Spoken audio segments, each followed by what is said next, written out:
Almost time. Hi, everybody. Hi, Dr. Nick. Feeling warmed up. It's going to be a little dose of logic. I hope you can handle it. Geshe Michael told me a few times that it's good to come to class, the classes where you can't understand everything, because Well, that you means can't understand nothing, I said. where you can understand nothing. That's right. Extra helpful if we can understand absolutely nothing. His camera's all on. Your camera's foggy, Nick. Beach humidity. Beach, they call it beach humidity. No, you're okay. You No, look better. You look better when it's foggy. it's protecting you all from the. Where's is Mr. I'm here, sir, There he is. Oh, reporting live from the base of a mountain. cool. Wow. Wow. You know, I've got a homework, but it's the homework that we Okay. had last time during our team session. So it should be I pretty think that's legal. let's see, let me pull it up here. What is it? Yeah, there it is. Is that it? Yeah, that's it. Are we okay? Into the speaker. That's good. Okay. So last time we were discussing, we spent some time discussing this homework. So it should be pretty easy for us all. Shouldn't take that much time. If the consciousness of the eye perceives everything that it's a chick with a coffee cup, does it also perceive its touchability, its tangible nature? Good question. These guys look confused even before you ask the question. That's the intended. That was all my intention. And they're so silent. Usually they talk too much. I answered it last time. I was trying to give somebody else. Okay. All right. Well, we'll just for I would ask which school. Oh, here you got the answer. yeah. I would say I mean, from the perspective of the second school. I don't. Yeah. So the color and shape which trigger the visual perception of a coffee cup and the touchability of a coffee cup are the direct objects of two different senses.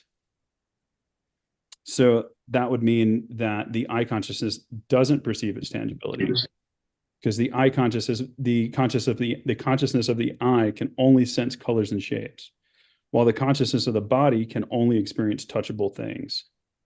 And so I went to the Dura and looked up the divisions of touchable things.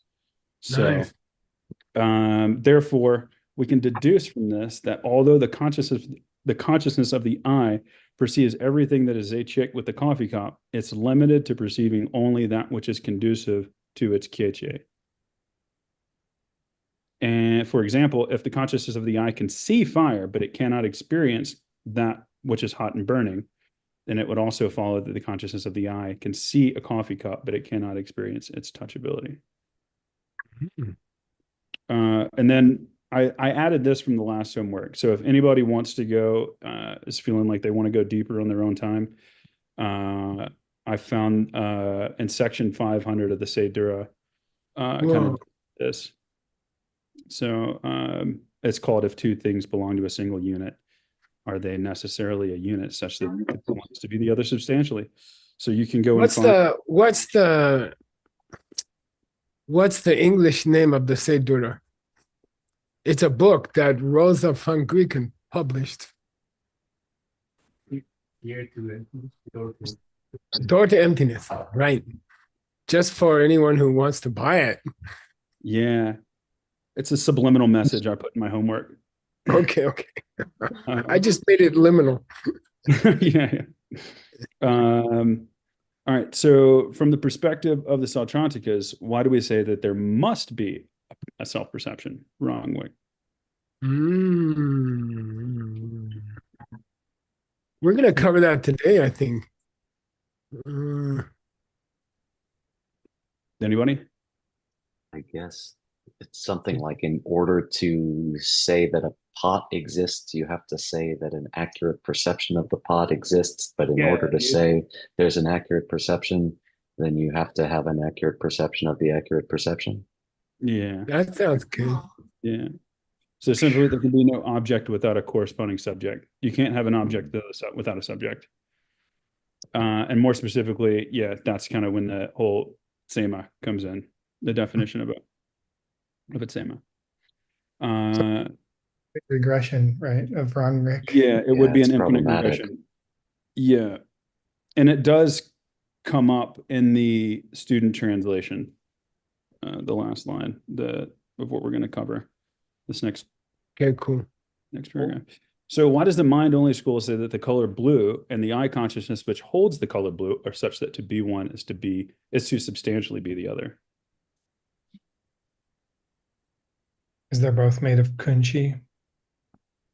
Yeah, No but external objects. looking for kind of a reasoning that would support that.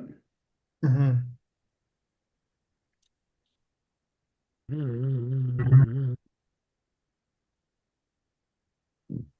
All right. I mean, I'm putting in here what I think would be helpful, so I hope it's not too confusing. No, it's nice. It's fine. Those are not contradictory states. Okay. So if, as the mind-only school purports, subject and object arise from the same seed, then they're forced to assert that they are also co-occurring and arise simultaneously, which means that they are Zechik. Okay. What about Zenam? That's tough, actually. State of mind. Holding. And I don't have my chat. Subject Sorry. as the subject. Yeah, this is like the image of the object that is being held by the mind. Yeah. That's a good guess, but I think it's wrong. Oh, I mean, I went with Yeah, it's an subjective. awareness. Yeah, that's good. Yeah. Yeah. Okay. I mean, it could be a subjective aspect. And then I was Yeah. thinking the objective aspect would be the Oh, Rangsen, the thing itself. Okay. That's okay. All right. So here we are. Can you read this first one, Adam? Yes, sir. Chepa dei ja to juk nina, jain zin, nin sheki jai che kun tongwa, shindu dei jambe, shekyang, jai che kun nge ngope, jai mitapa, sok tokpe, tema nam dun min gyro, me part ngiro. Good. I'm gonna read your translation, okay? If sound is conceived by way of a positive engagement, okay, good. The inner sound is seen by the intuitive conscious sound, but in the same way, subsequent awareness should have to do. Okay. Yeah, you can try on elicited for Trangbe, but Elicited and not so. Okay. Ascertain all aspects of sound. Your perceptions which realize things like the change. Yeah. Check.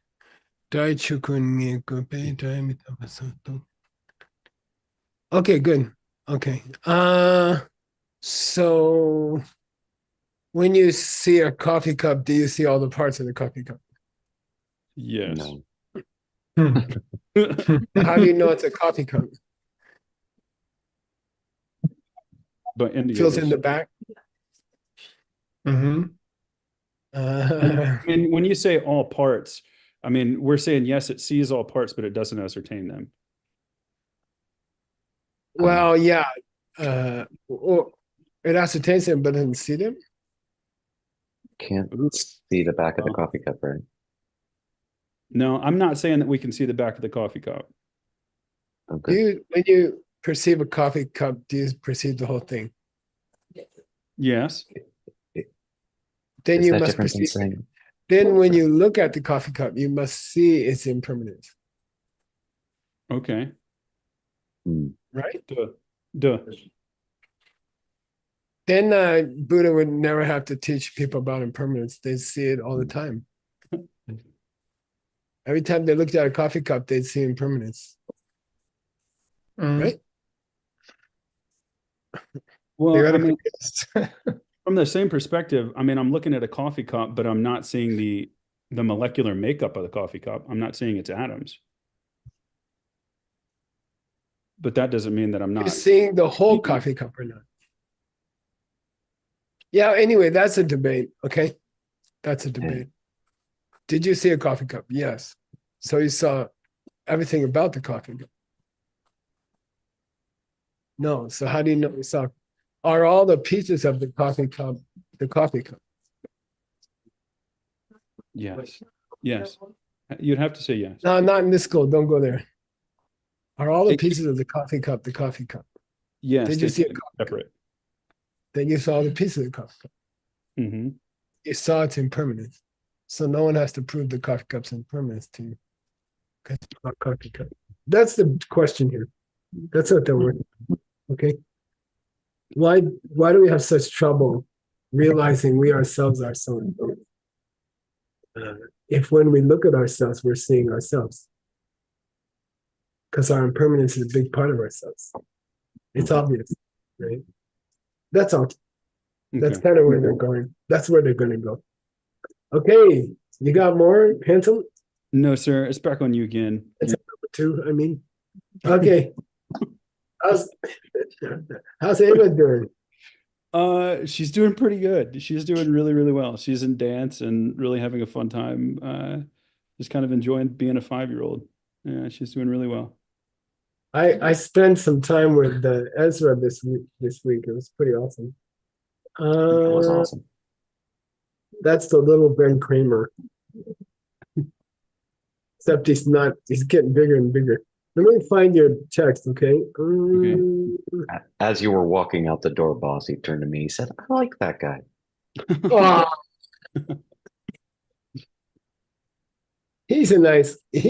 I talked a lot to Veronica about him. You know, he's very, very polite. To sit there and listen to us talk for 2 hours about our old Diamond Mountain memories. He's so patient. You know? He was- Most kids would run around and cry and demand something, right? That's why I didn't have, no, I shouldn't say that. Hey, Kramer, I'm cleared to tell you a secret. Okay, just between you and I, go ahead. This morning, my wife approved it. I'm a grandfather again. What does that mean? I mean, son number 2 is pregnant. Not him. I mean,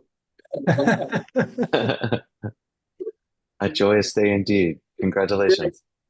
they're exceptional, but not that exceptional. Where are you sending us all cigars? I better wait till the safe birth, right? Seems reasonable.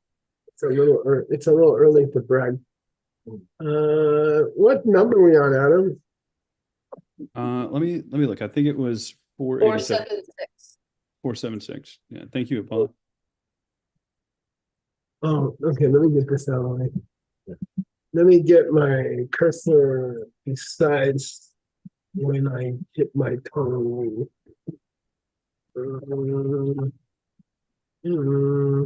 If there is tech support there with Geshe Michael, could you work with his microphone? It's very dark toned and a little muddy.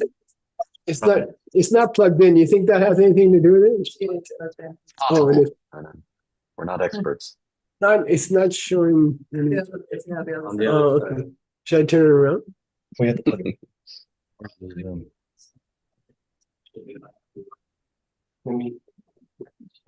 Wait, I'll get this young guy. He used to be young. Yeah. Now he just groans all the time. Yeah. Oh, okay, they didn't have. Is it the okay? mic on. Now it's good. Better? Handsome? Sorry. That's my fault. No. Red light. Honest. Hello. Is it going? Can you hear me, Adam? Yeah. I mean, we can hear you. It sounds a little less kind of clear than it usually does. Similar. I think Nice. it's working. All right. Okay. All right, here we go to the text. Dun, dun, dun, dun, dun, dun, dun, dun. 476, boss. Really? Mm. Oh yeah, I was preparing. Okay, let's do it this way. There's some mistakes. There. Okay, we finished that part, right? You know, No. no, we didn't. We haven't gone over that one yet. And you gave it, yeah, okay. And you gave us a kind of a rough. We were kind of rushed for time, like the last like probably 20 seconds, and there was a root verse, a verse from the root text that was accompanying what I translated today, and I was hoping maybe you could go through that. Just it's up. Which would be above. It would be in the notes right there. This one. Higher. This Higher. Ta-da. starting. So did we cover it? Yeah, but it was kind of quick. Okay. Okay. So do you want to go through this verse or you? Yes, sir. Okay. So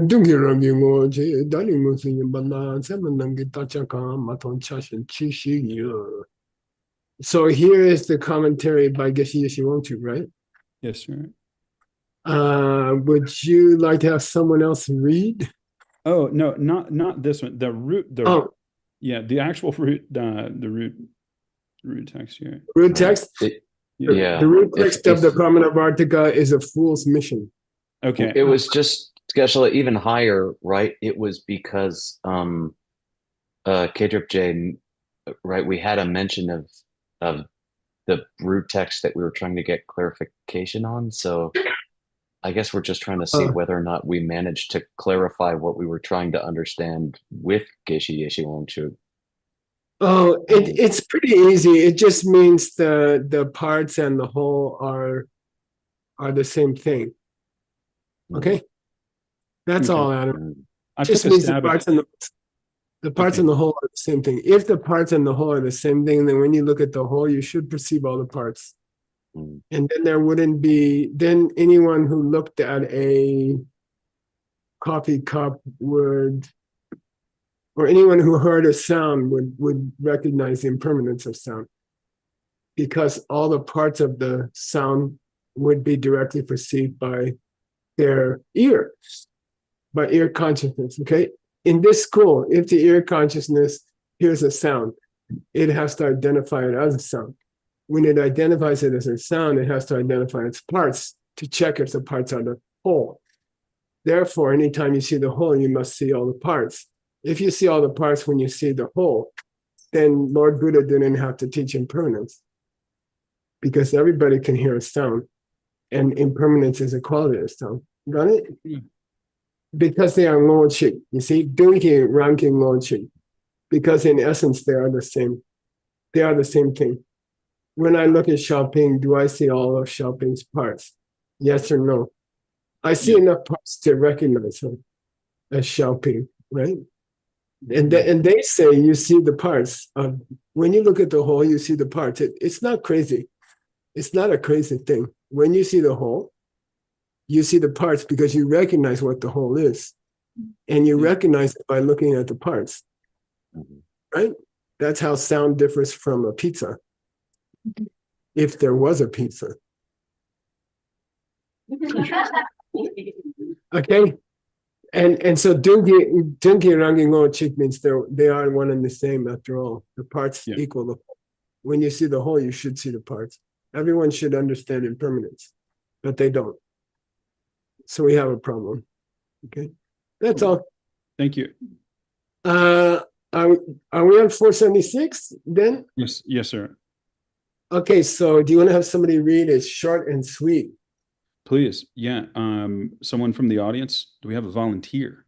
Does anybody want to volunteer? That's a bad approach for a teacher. Well, I figured, but Geshe, who do we have in the room? There is a fool here. Hang on. Oh, awesome. Mr. Haggerty. Is that right? Hi. Hey, man. Yeah. How are you? Doing pretty good. Okay. Date chair, Kepar Chase Chashe. Geshe, yeah. Geshe. Nampang pa nunsungi ni shungpalaang shedang. Right. Yeah, it was perfect. Yeah. Those are- So we can guess about the meaning of this. Okay. Dechir, therefore, kepar means more particularly. Mhm. Che means parts. Yeah. And by the way, Geshe Wangchuk is gonna say, like when you look at a coffee cup, you see some of the parts and you don't see other parts. Right? You don't see its impermanence, for example. Okay. Nam pang pa. Even though some parts are excluded from the perception, like when a normal person looks at a coffee cup, they don't see directly its impermanence. Mhm. Munsunkini sumbalang. But is it that when you look at a coffee cup, your direct perception is perceiving the impermanence of the coffee cup, but you just don't recognize it? Yeah. Okay. How's that? Because okay, that's a question. Mhm.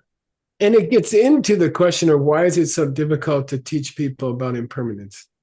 Why is it so difficult to get people not to waste their time? Why do people think they have time? Okay, everybody. Why do they waste their time? Why do they watch TV for 8.8 hours and 36 minutes a day average in this country online? Okay, why do they do that? If they see impermanence, if they see that people get old and die, why do they do that? It doesn't make sense. It's not logical, right? Mhm. Yeah. Okay. All right. There's a part that I really want to get to. Yeah. Okay. Anyway, that's Geshe Michael Roach. Been waiting for Here's it. his commentary. That's the book that Ben is translating, just if you don't know. That was written in modern times. And I think we could read this sentence and be enlightened a bit. Mm. So you want Haggerty to finish one more sentence? Yeah, that was a pretty short one. Haggerty, would you Start mind with helping? Ja and go to the end. Draw. Ja, keep going. That was the end. Zin nunsum dra dang drupde Yeah. Yeah. year me ki chunam zungma shung sungma sung cha She. she nampar pangne zung No Z. Low tone F. sung yang tok mi go good Good. good gang la tun kien sangwa de tok pao. Good. Okay. This is Geshe Wangchu's commentary on that mysterious line from Dhammakirti, right? So let's translate, Adam. John Lust. The direct perception which holds a sound. Good. Like if someone says, "Hey, Adam," and then you hear it, then your direct perception of that sound. Now this is an idiom, not an idiot. That's a different thing. Okay. Dubde chig, which means what? Dubde chig. They're a single unit. It's like they're co-occurring. Yeah. Everything that comes along with the sound. Like if you see a coffee cup, then all the other parts of the cup that come along, all the parts that come in the cup, it's feel, its look, its impermanence. These are all called drupde chik. Mhm. All the stuff that's implied in a coffee cup is called drupde chik in Tibetan. Okay, dung drupde chik. Yeah. They are yerme from the coffee cup. They're indivisible. Yeah, you can't take them out of the coffee cup and still have a coffee cup. If you remove the solidity, it wouldn't be a coffee cup anymore. Okay, you're making chunam. Okay, but a normal perception of a coffee cup, when you glance at a coffee cup, you're not seeing all the parts of the cup, and you're not seeing its impermanence, for example. Right? When you when you hear a sound, you're not hearing, you don't say, oh, that was impermanent. You just say, oh, he called me an idiot or something like that. Okay. You don't analyze all the parts of the sound, right? So chunam sungma sung means there's parts of the coffee cup that Mhm. you're like, we have a red coffee cup here, Adam. Yeah. So you see the red right away, but you don't think about the circle or you don't think about the color of the tea or whatever it is. Yeah. Okay. So chache means the separate pieces, the separate parts of the unit, right? Chache number pangne. Sung Yang told me good day. Now here's the punchline, okay? Sung Yang told me good. What's that mean, Adam? Sung Zin Yang told me good. It's held, but it's not necessarily understood. Yeah, it's held, but it's not perceived. That's tricky. When you look at a coffee cup, you are grasping to its. When you grasp a coffee cup with your eye consciousness, you are grasping to its impermanence, but you don't realize that. So he's trying to draw a distinction between grasp and realize. Mm-hmm. You can grasp the whole coffee cup without realizing all its details. When you look at a coffee cup, you are looking at impermanence, but you may not see it. Got it? You may look at it, but you don't see it. Mm-hmm. Okay, that's all. That's a delicate question, and it's important for people who are trying to learn impermanence, for example. You can look at a room full of impermanent bodies, and you are looking at impermanence, but you don't see it. Mm-hmm. Got it? Good. Okay. Now it says Tunken Sanwa de Topao. Yeah.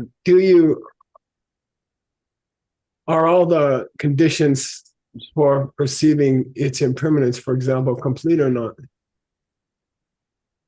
No, there's something incomplete in the observer. They aren't trained well enough. Okay, they aren't trained well enough. They haven't heard enough Buddhism. Okay, seriously, okay?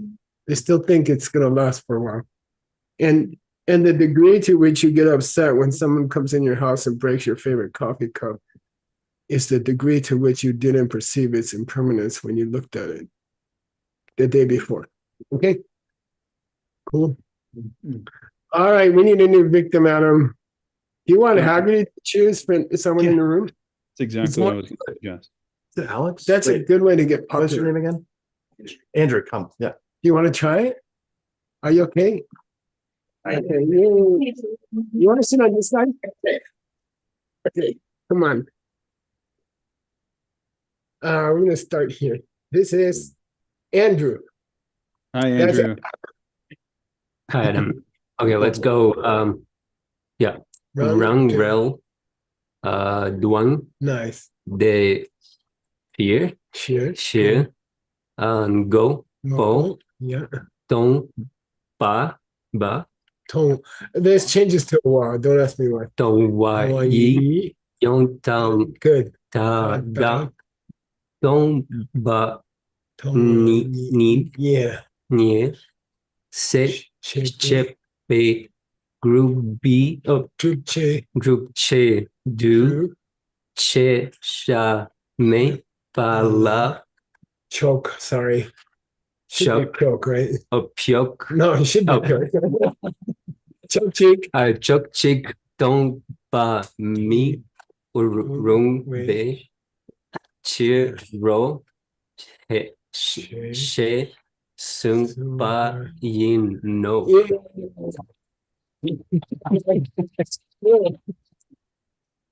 He's got courage to come up here and do that. Okay. What's that? What's wrong, Bill, Adam?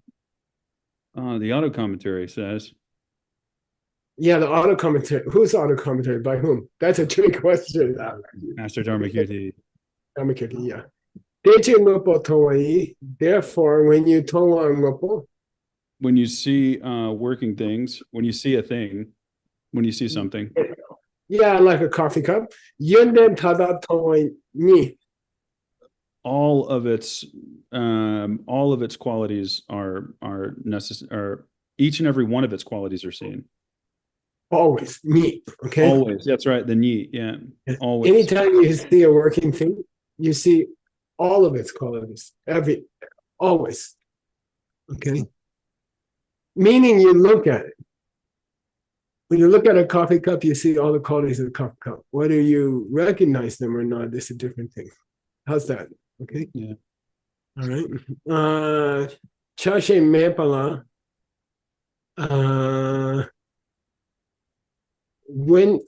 Okay, yeah. Nini says, I'll give you a dupche to what that? I'll give you a proof for that Yeah, statement. I'll give you a proof for that statement. Then he quotes something, and we don't know what it is. Okay, he quotes something. He quotes a half a sentence. He says, Chashe mepala chochik toa miru ichiro. Because it's mirua. Because it wouldn't be correct. It's not suitable. Yeah, it's correct to say you saw chok cheek. One aspect or one facet Of something which had no chashe. something which was partless. Yeah, it's illogical to say, I saw part of this partless thing. If the coffee cup had no parts and you saw any corner of the coffee cup, you would see the whole coffee cup because it's impossible to say there's a part you saw and a part you didn't see. If the coffee cup cannot be divided into parts, then if you glimpsed any part of the coffee cup, you would see the whole coffee cup because it doesn't have any different parts. Okay, so whether or not that's true, we're going to talk about it. But is there such a thing as something which doesn't have part? He says here, chashe mepala, something that doesn't have. Tonight. And don't forget, he kind of said before that parts might mean parts you have seen and parts you haven't seen. Okay. All right. And here we go. Here's a.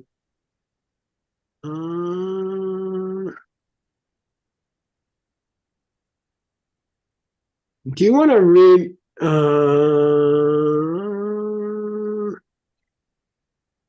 Adam, you want? Who was the last victim? Was Andrew? Yeah. Andrew, you want to pick somebody?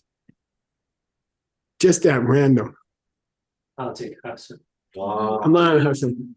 We got Peachtree World News reporting from BOC.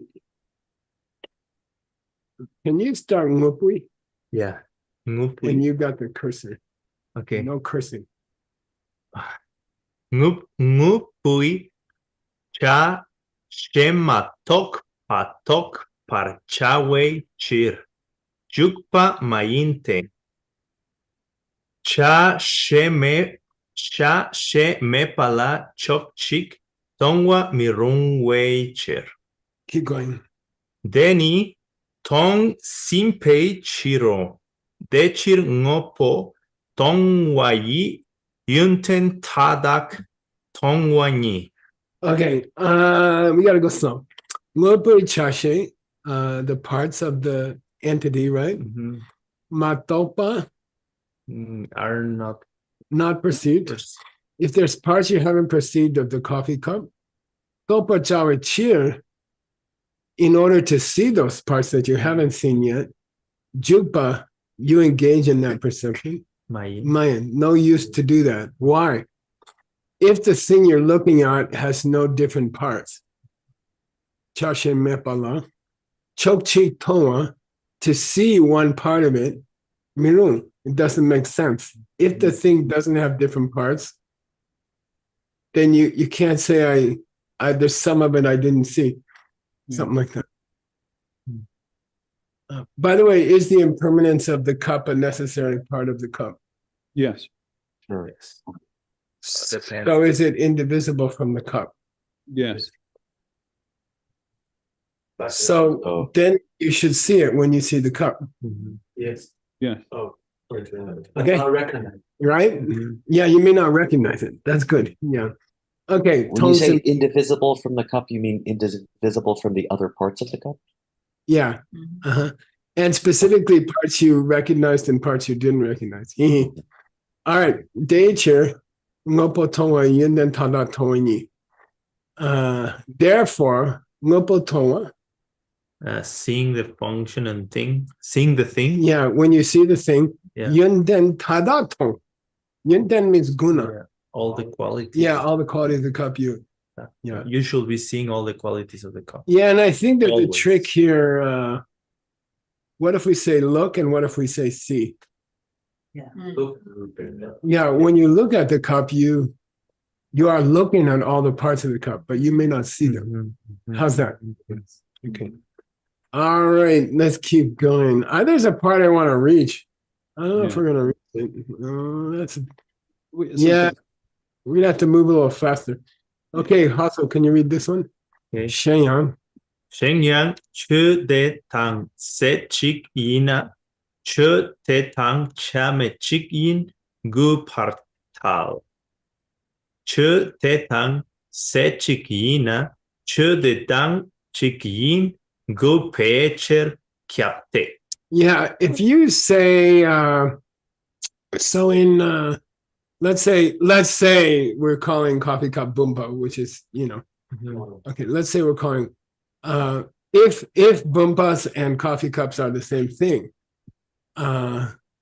then they must be the same in all aspects. If you say bumpa and coffee cup means exactly the same thing, then they must share exactly the same parts. Okay, that's all. Which means if two things are exactly the same thing, they have to be one. Okay. All right. Keep going, Hato. 최대당 차타대이나 최대당 직임 바른gelway Yeah, it's a contradiction to say that a quality is incorporated into the cup if it's separate from the cup. Okay, it's a contradiction to say a quality like the red color is part of the cup. Sorry, yeah, if it's a contradiction to say to be the cup is to be the red if they are separate. They are not the same. Yeah. If they are separate things. Okay. Okay, you're right. It's got the American thing. That proves he's American. Let's give somebody else. You want to choose somebody? Okay. Natalia. Natalia. I just met a girl.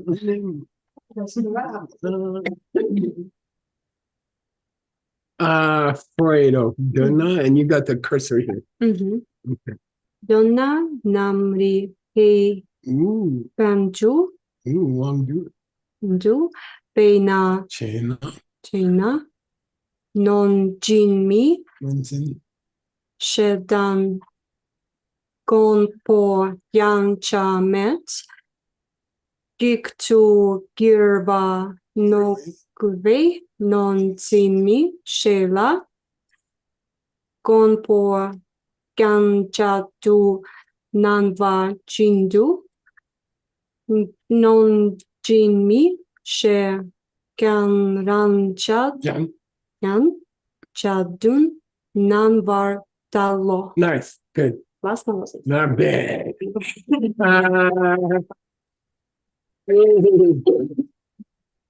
What's that number by Adam? The mentalist. Mentalist, meaning it's a synonym for mindfulness. Okay. Wang Duchena means according to them. Lunzen Mikshe. What's Lunzen Mikshe? It's the consciousness which holds the eye consciousness which holds blue. You have a place to sit? You okay?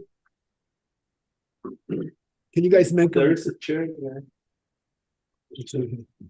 They're Singaporeans. They're used to living in a small area and filling it up. Okay. According to them, Lunzen Mikshe, the consciousness which holds the blue and the blue itself, Mhm. okay, Yeah. are chick. One thing. The perception of blue and the blue are one thing. Chame, indivisible. Mhm. According to the mind only school. When you see blue, you are looking at part of your own mind. Which part?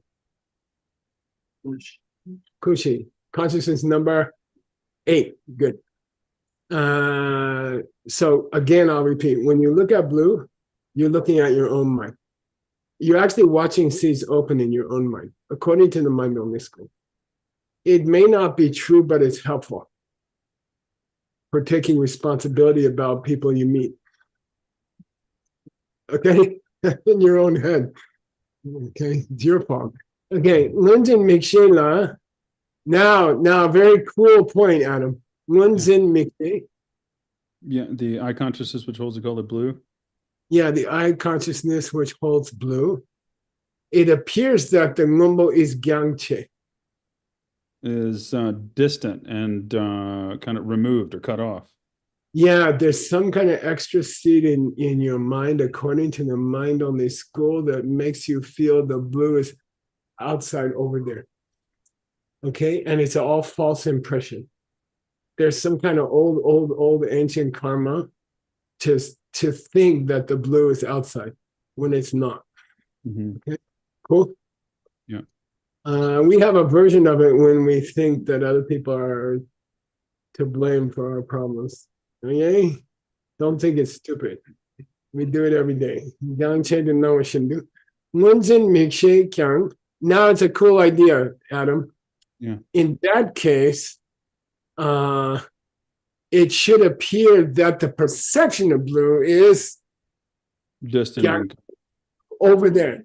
Yeah, it's over there. If the blue and the perception of the blue are inevitably tied together, then because everyone believes that blue is over there, they should believe that their own mind is over there. And they don't. That proves there's some difference between the two. And we see them differently. You do not see all the parts of the cup when you see the cup. Okay? Because if you did, in your mind only school, you'd be seeing your own mind over there with the cup over there, because according to you, they are one and they are together. They are the same thing. They are united. Got it? In the Okay. mind only school, if the object and the subject are always tied together, and because in the mind only school you have an extra seed that makes you think the blue is far away, then you should see your mind as far away. Okay? And you don't.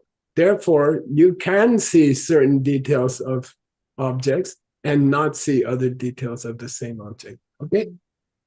Got it? Yeah. Okay. It got real quiet here, Adam. Yeah. Okay, keep going. Who's going to read the next sentence? Natalia has to choose. Quick. He's been waiting 2 months for a class. We gotta hurry. Come on, Venerable. You got a Venerable coming. Hang on. Awesome.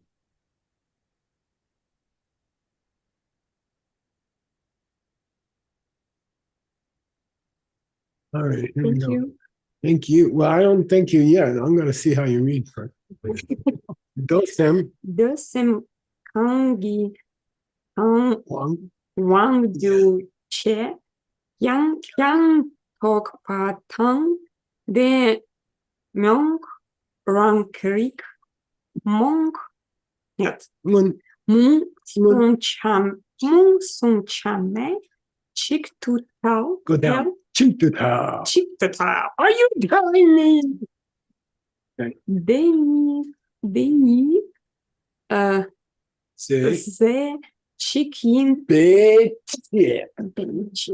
Come on, like you're having an argument. cheer. Yeah, okay. Thank you. Thank you. All right. Dosem, Adam, 2 schools. Yeah, the mind only and sutras. Yeah, 2nd and 3rd of the 4 classic Buddhist schools of India, not to be confused with the 4 schools of Tibet, right?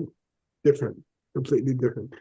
when some Kagi Wang Tuche, no matter Wang Tuche, which one, Mhm. no matter which school you're talking about, second or third school of Buddhism. What's the fourth school? Middle way. Middle way. What's the first school? We can say Abhidharma or Vinaya. Topa Damdenyong Rangrik Munsum Chame Chiktatao. Are you saying that a perception and the Rangrik which perceives that perception, what's that?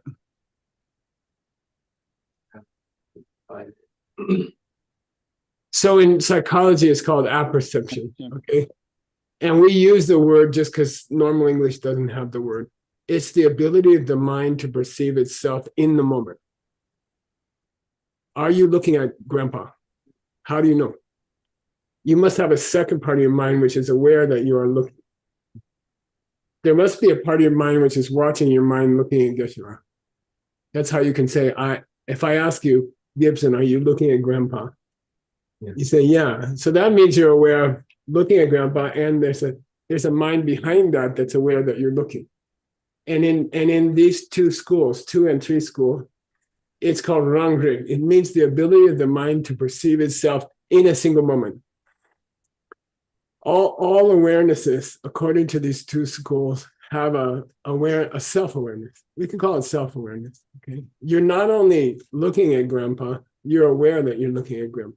So there must be 2 states of mind going on. One is looking at grandpa, and one is looking at grandpa. Okay. That's called Rangrig. Say Rangrig. Yeah, self-perception. The mind's perception of itself all the time. All the time. Okay. Now, if when you see the cup, you see all aspects of the cup, then does Rangrig see all aspects of the mind? It must, according to this school. Okay. According to your idea, if when the subject sees the object, it sees all aspects of it, looks at all aspects of the object, even if it isn't aware of it. Then when the mind sees the mind, it must also see itself seeing the mind. Okay, comfortable? Okay. Chame Chiktata. Are you saying that are you saying the perception of grandpa and the awareness of the perception of grandpa are one and the same thing? Are you saying they are indivisible? Yeah. Yeah, you are. Because the perception of the redness of the cup is to see the cup is to see the red of it. And the impermanence of the cup, even if you don't recognize it. Right? You're always looking at impermanence, you don't see it. You're always looking at your own awareness, but you don't see your awareness of that awareness. Okay, got it? You okay? Chitata. Because the awareness of seeing grandpa and seeing grandpa are one package, then you should see both all the time. When you see grandpa, you should see yourself seeing them. Okay, got it? Now, I had a question myself, okay? We have 8 kinds of consciousness. We have talked about it over and over and over again in several people's books, in Venerable Paulus' book, and in all the books by Adam. We've been talking about 8 kinds of consciousness, and Word's book. And we did it over and over again. The first 6, eye, ear, nose, tongue, skin, and thought, those are accepted by everybody, even in the Heart Sutra. So that means even by Lord Buddha 2,500 years ago. The first 6, we call the collection of 6, those are accepted by everybody. 7 and 8 are accepted specifically by the mind-only school. 7 is messed up. 8 is refrigerator. Good. Foundation consciousness. Storehouse consciousness, where all your seeds stay. Okay? Most Buddhist schools say 6 kinds of consciousness. Mind-only school adds 2. But there's another one running around called the self-awareness. Where does that fit in? Is there a 9th consciousness? Where does that fit? Okay, many schools, 2nd and 3rd schools, they say self-awareness. Don't forget self-awareness. What's a proof of self-awareness, Mr. Bear in the Winter? I woke up with Yeah, a spot. Yeah, you remember seeing things. I was there when Geshe taught the class. I didn't understand anything, and I don't know if I'm going back again. But I was there. How do you know you're there? You must have had a perception of yourself perceiving grandpa. Okay, got it? The memory is the proof. Okay. So I'm asking you, where are you going to put self-perception in the eight consciousness? Because nobody says 9, by the way. Nobody says 9. Okay. Where are you going to put it? Now, I got something interesting here. I wanted to go deeper into this self-awareness, Adam. So whether you want to or not, we're going on a side trip Awesome. to self-awareness because I want to know where it fits into everything else. Okay. We have 10 minutes left in this class, am I right? Yes, sir. And then Grandpa's going to sit down and Adam's going to discuss with all the students, how the heck are you going to use this in your real life? Good luck, Adam.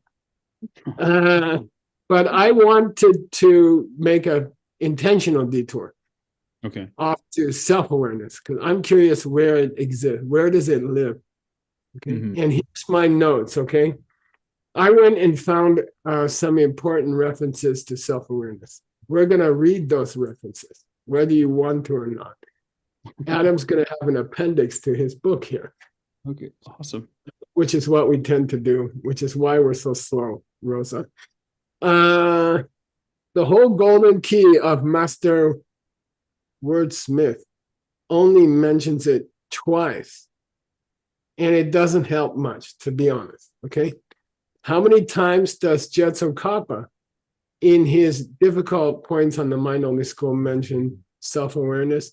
0. Okay.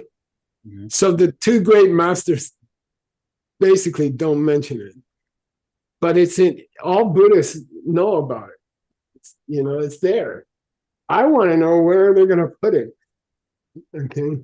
So I'm not giving up on it just because nobody else cared about it. All right. So here's I pulled out some quotations about self-awareness. We will not finish them all today, but we're going to start them. This is an intentional detour. Cool. That's why these books take years and years. So who's going to read? Who was the last one to read? Who do you? Who? Vladimir? Atiki? Okay. Let's go. Just a big one. Talk about shot. Chi dong sang Nam. nong ba Good. nong Nyan. nyong man ba Te. tep Kun. kun chi Yeah. rang ek yat mi la. Yay.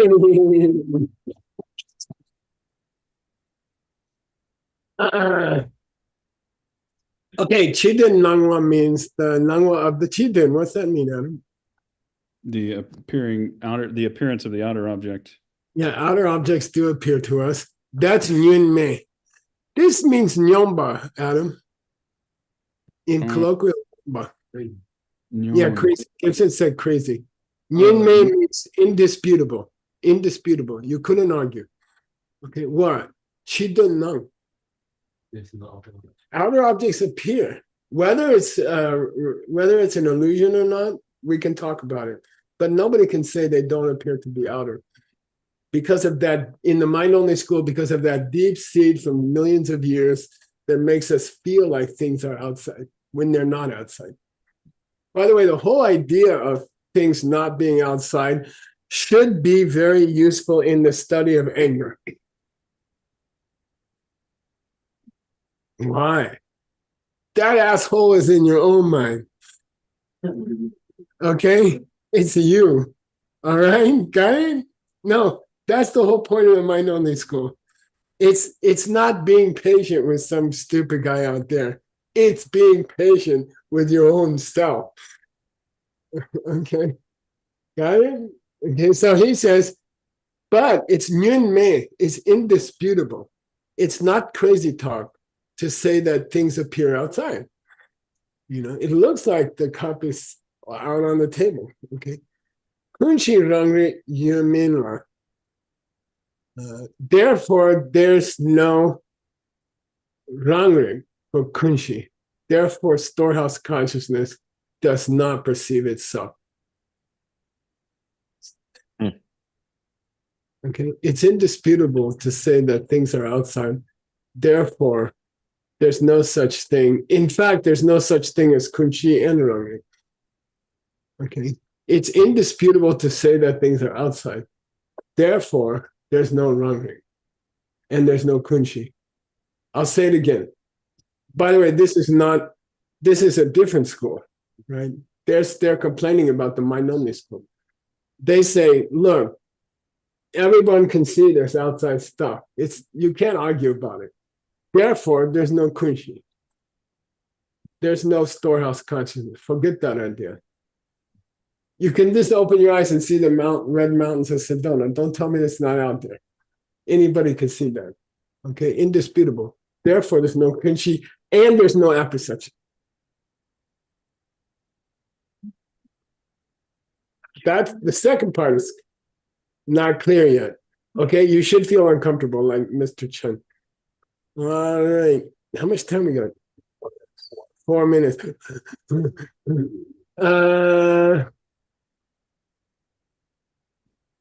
Okay, who's gonna read? Vladimir. Tochita. Tatiana.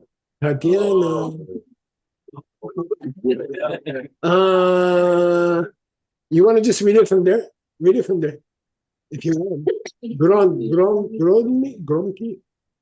Gromka.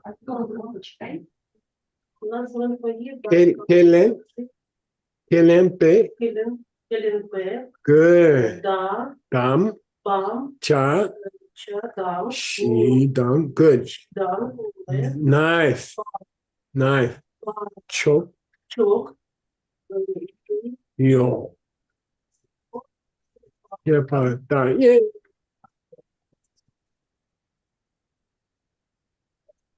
Now, by the way, Adam, we're in a higher school, okay? Like I don't know, maybe. Say again. These were both Tsongkhapa, right? So far. This is Tsongkhapa, but he's being a higher school guy here, and he says there's 4 damchas kelen, and there's 4 choks kemilen. Okay, yeah, there's 4 positions. There's 4 theses that are put forward that are accepted. Yeah, there's 4 ideas we can accept. And there are 4 positions that we don't accept. Yeah, there's 4 ideas. There's 4 positions we can accept, and there's 4 positions we cannot accept. As a middle way guy. Now the middle way guy's talking. Who's gonna? Adam, you read quickly the first 2 lines here. Rang sendang, rang gyuki tak, kunshi, rang rik shimin de padang. Yeah. Okay. There's 4 ideas that as a middle way person I cannot accept. Number 1, rangten. Actual objects. Yeah, actual objects as opposed to theoretical objects. All objects are theoretical. Okay. Mental. All objects are all objects are the pen created by the seeds. Okay. There's no other pen. Okay. I cannot buy the other pen idea. Okay. Got it? Second one. Like autonomous syllogisms. Yeah, autonomous syllogisms. I don't know why she can't understand the same thing I told her 20 times. It's talking about your wife. Not my wife. My wife is omniscient. But what I'm saying is, this is the belief that your opponent will hear every word the way you intended it. And that's the great mistake of Bhava Viveka and the lower middle way school. Okay. They think that words have some self-existence in an argument. Okay. I told him 20 times. I don't know why he doesn't understand. Because he doesn't hear the word the same as you. No, it's a word. It has a meaning. I don't know why he shouldn't hear it the same way. Okay? They believe that. Okay? Nod. Always nod. Keep your eyes open and nod. That's the 2 rules in the class. Okay, 1 more minute. Kunshi, Storehouse consciousness. we don't buy your storehouse consciousness idea. When you see a cup, it's outside. And we don't buy your assertion. We don't accept self-perception or apperception. Yeah. We don't believe that the mind is aware of the mind in the same moment that the mind is aware of a cup. We don't believe that there's two halves of the mind going on at every moment. We don't buy it. We don't buy these four ideas. Who's the big Ronsen proponent? Who comes to mind, Adam, when people talk about the real cup out there? Rongsen. Rongsen Chisen.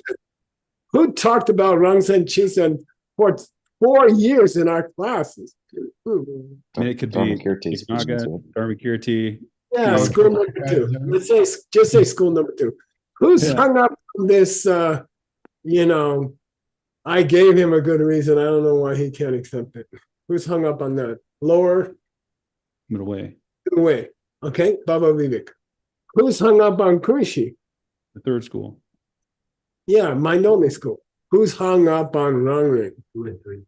Mind-only school and Sutra school. We just had it. School 2 and school 3. Okay? And Adam, you're going to translate the rest of this paragraph. Okay. Okay, which involves 4 ideas that we do accept. It says 4 that we do accept and 4 that we don't accept. Yeah. Okay. I'll number them and find them. And okay. Oh, by the way, it says here Mindupa. We cannot accept these 4. And then he's gonna give you 4 unique ideas that the middle way can accept and other people may not accept. And that's where we're starting our discussion of apperception. Okay, cool. Cool, very cool. Thank you. Big letters, Adam. Yeah, I'm curious about it. No one goes into it. Yeah. Let's do it. Coincidental, I've been reading a lot about it lately. Yeah, good. There's not a lot of information. If Jetson Kappa doesn't talk about it, where are you going to do? I don't know. I did find some stuff in, Jamyang Shepa. And, okay. Yeah. If you find something really interesting, we can read that next time. Cool. All right. Thank you. I'm getting out of here. You're having your discussion. One quick announcement I just wanted to make. About my race? About Geshe Michael's raise. I want to tell everybody. It's huge. It's a big, gigantic round number. So anyway, real quick. The round. Thank you, Geshe Michael, for class. Thank you, Adam, for class. Real quick, after this discussion with Adam and then the news with Mr. Hasso, we will do a Q&A with me. So make it easy. I did just clean my camera, so I won't be blurry for you guys anymore. So stick around for that if you would like. The big camera. Yeah. So I guess something that really popped out was the discussion of looking around at the people around you, looking at your own body, and not being able to see your own impermanence. And I think the reason that really sticks out is because it happens to be the first step of the Lam Rim, Chiwa Mitakpa, right? And that's kind of what really, really, really kind of lights the fire under your ass to get practicing, right? So, I think impermanence is closely tied, and our recognition of impermanence is closely tied to just how dedicated we are to our practice, I would say, in the path. That's kind of my take on it. There were a few other things, but I don't want to hog the floor. I'd love to hear what somebody else out there has to say.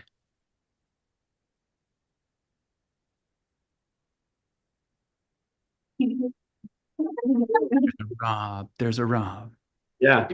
When we were talking about the cup and how we look at the cup and it has its impermanence, we just don't see its impermanence. But I thought, wow, that would be super useful to be able to see that. Because, for example, we have a microphone that got dropped.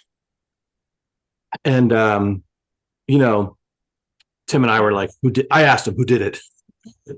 You know, how did that happen? And I just thought how useful, at least for my personal well-being, it would be super cool to be able to see the impermanence of things, right? Because, you know, as we go through the day, well, two things. One, I feel like my state of mind might be a little bit more clear. And then I was thinking about innovation, for example, and how useful it would be in like the creative field or having ideas. Like if I was to maybe practice thinking about impermanence more, that I think oftentimes you see this in leadership.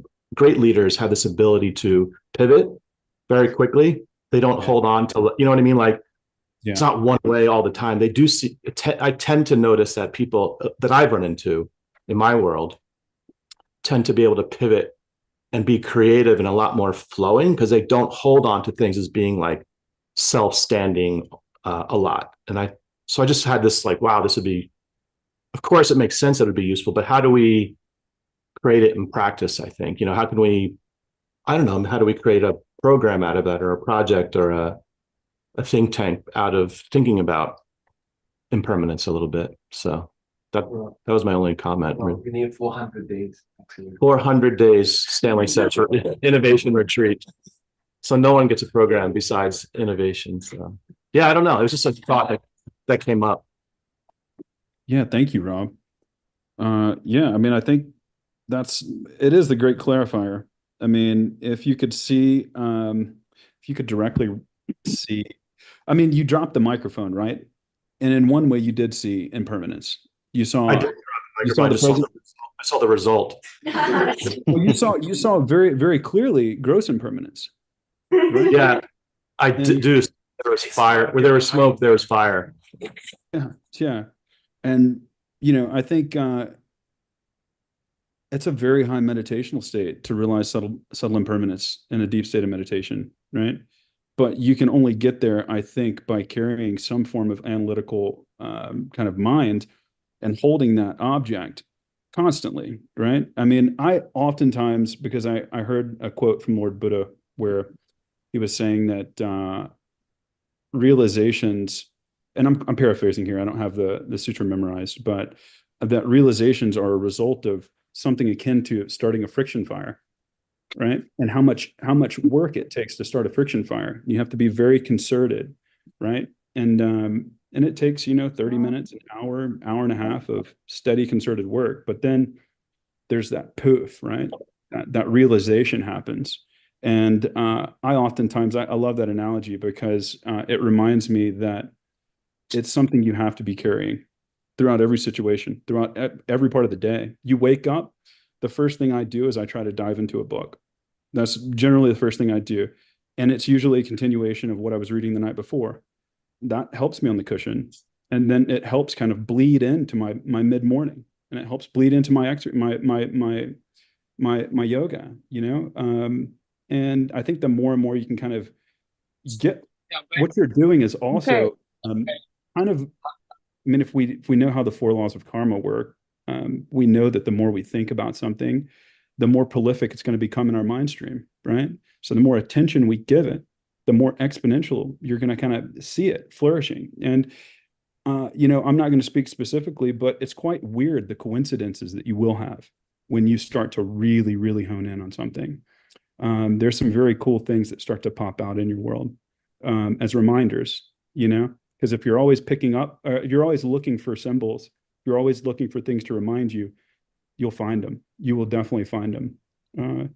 So and I think impermanence is once again, it's the razor blade which separates, your ability to really dig into your practice and to really just not give that a care that much. So do you find that because you're such a huge hiker, like, has that contributed to, like, does that allow you to sort of like, do they work together for you? Like the diving into like the book and then going on these epic kind of mountain. Yeah. peaks? Well, the peak right behind me, I climbed that peak.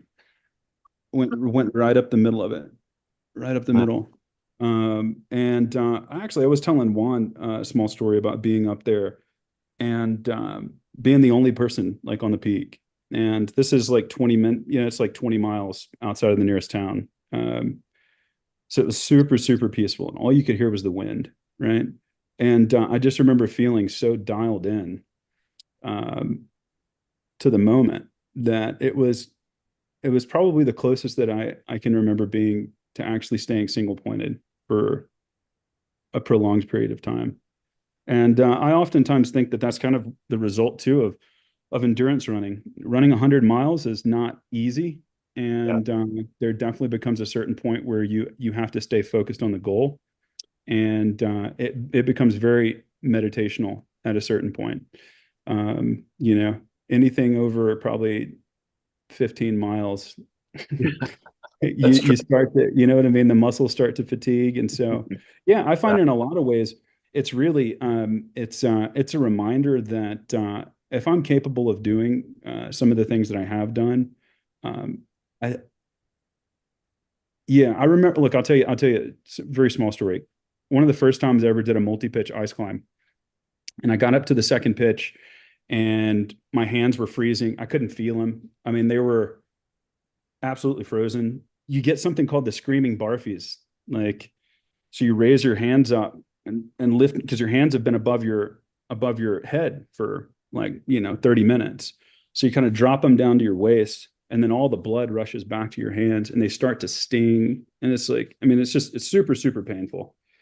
And I remember thinking to myself, like, why in the hell am I up here? Like, what am I doing? Like, this is the stupidest thing. Like, I'm never climbing ice again, And like an hour later, I was in the shower and I was thinking to myself, if I can do that, I can do anything, So I think in some ways it's just a reminder that, yeah. You got, do you see the sign? No. Yeah. Sorry. I was just chatting with you, Rob. I forgot there were 300 other people here. Yeah. Sorry, Rob. Sorry, translators. Yeah. I was kind of just chatting with Rob there. I kind of forgot. We just finished at Diamond Mountain, and was it the 9 questions at the end? Why am I here? Kind of made me think about that. Like, he doesn't answer. It's like, those questions are. Yeah, impermanence. I mean, it does come up a lot when you're on mountains. They seem to be things which are very firm, right? They've been there for a super, super long time. But, you also see rockfall, right? Which is a huge danger of being on high mountains. And that's a very clear sign that even mountains are very, what is it like, fleeting. They're Yeah, they're faulty too. Impermanence. I mean, I think there's a reason why it's kind of the first syllogism that's really given.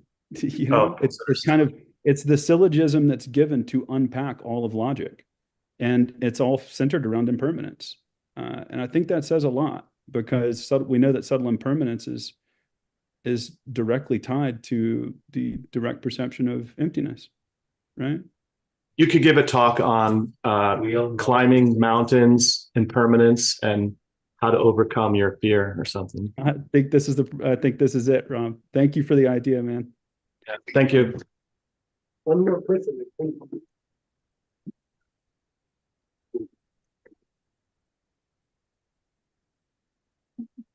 We have somebody else coming. Anybody? Rosa raised her hand. No.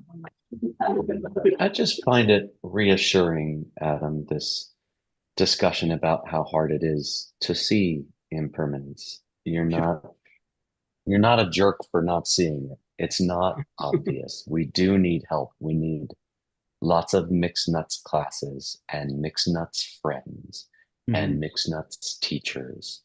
We aren't able to directly see the fact that the things that we care about in this life are leaving us in every instant. So it's okay. You didn't figure it out yet, but we can talk about it together, get to the bottom of it together. Lots of hours of mixed nuts classes and friends and discussion. And then we can see, and this is exciting to have books like this. This is the point of this very book, is to allow us to see the things we can't see. You're not a jerk because your eye doesn't do what eyes don't do.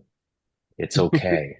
And to make up for the lack of what your eye is capable of revealing to you, we have mixed nuts classes every Monday and Saturday. That's it. Always so well put. It's hard to follow you, man. There's nothing really more to say. Juan can do it. Oh, what? Yeah, thank you, Adam. Thank you, Ben. Geshe, thank you. I was thinking, Adam, maybe you say like everybody knows how subtle impermanence is so connected with the direct perception of emptiness. And then I was, yeah, of course, everybody knows. Knowing the fact that I have heard it, but I don't really know very well how does this works. Maybe soon in the next few weeks, we could have a talk with you and you could help us to understand how they are connected. I think it will be very interesting. If you are up for it, we can talk later about it. Yeah, get in touch, man. I'd love to. That sounds fun. All right, I'll be in touch. Yeah. And for I'm gonna present a few things that have been happening. As Ben Kramer was just mentioning, these classes are happening every Saturday, every Monday. I'm gonna yes, thank you so much. Little by little, the tech table all of a sudden knows what am I about to say. So thank you so much. We would like to show the first of the pictures. Thank you. So if you are watching from home or online, you can save this picture if you would like to invite people or friends or, I don't know, people who you may think is interested or maybe interested in this content. This is the QR code you can use to go to the website and there find the whole schedule and links for these classes happening every week. And we are on the lines of celebrating the first anniversary of this new series of Xuanzang's Tower. That means the next picture, please. Yes. So this starting October last year, we are already in October next year. And yeah, we are so happy that it's working well, happening every week. And during this week also, just to remind you, you can tune up into this section news. One of the reasons I mentioned this is because if you or anybody that you know have some stories or some projects that you would like to share, please don't hesitate and write to us. Don't, feel very, very welcome. You can just write us or contact me, and then we can schedule something for you. Everybody's welcome. Just be bold and contact us. Then you can also follow website, Instagram, YouTube, and also if you're ever interested in participate or you have ideas, especially time and skills, and you want to help this project of the Peachtree World News, we are definitely looking for help and volunteers and stuff. If you want to help or have ideas, also contact us. I leave here the QR codes if you want to do it. Okay, so what happened yesterday? Very important news. The New York Mets lost terribly, shamefully. The Angels don't. I'm not going to talk about details, but just in case this could raise some suspicions or, I have to confess, I'm not going to say who was in the table. I'm not going to say the place. I'm going to keep the names of the people involved in this private. But what we can say is even that the New York Mets lost very terribly and shamefully, luckily Peachtree World News still has some good budget to finish operations this year. Don't worry, we managed. Is everything good? And after some moments of pride and shame, we keep going. That we learn from our great teacher, Geshe Michael. No matter how big the disaster is, we keep going. So thank you so much. Double. We'll see. We'll need to check the budget and see if that's possible. But for now, everything seems good. We just came back from Diamond Mountain. It was a wonderful, wonderful event. Very cool time there. We learned a lot of nice things about emptiness, the teachings of Nagarjuna, and also other teachings on how to preserve our good health and use it to serve others. What I can say is thank you so much, Diamond Mountain. Thank you very much to all of those who make this possible. Personally, I can share that I had a wonderful experience. We had some silent days in the middle, and I will encourage friends, sometime if you can, try to keep the silent days silence. It's really worth it. It's really the first time I try, like seriously, really seriously. And it's funny because then I feel like if you ever feel lonely, nobody's talking to you, just try going to silence. Everybody will talk to you. Everybody will reach out. It was so funny. I don't know how it works. But really it is like, I will say like, I'm not talking, like I'm in silence. They will say, oh no, don't worry, you don't have to talk, let me just tell you this and this and that. So anyways, it was wonderful, and if you ever have the chance, try it. It's great. It helped me. I'm so happy to have tried, and thank you so much, Diamond Mountain, for this wonderful opportunity. Hopefully we see again next year. What's happening next in November? We're going to have Hatha Yoga Pradipika coming up soon. This is about 3 weeks more. Connie is one of the main organizers. She's here with us in the room, sending best regards. If you have questions, you can ask her about it. And if you are online, you can write to probably who? Lydia? Who should they contact if they want to? Sophia, Lydia, everyone. But I think it's going to be wonderful. I hear a lot of people are coming. So many people live and so many people online. And in those, in that regards, Connie and John Brady are going to be having an informational event next week on Wednesday. If you want to sign up for that, just go to their website, yogastudiesinstitute.com or org, and you can sign up for that as well. And finally, to finish our segment today, we have a special talk with our dear friend Salvina, which is here with us online. Go to the chat.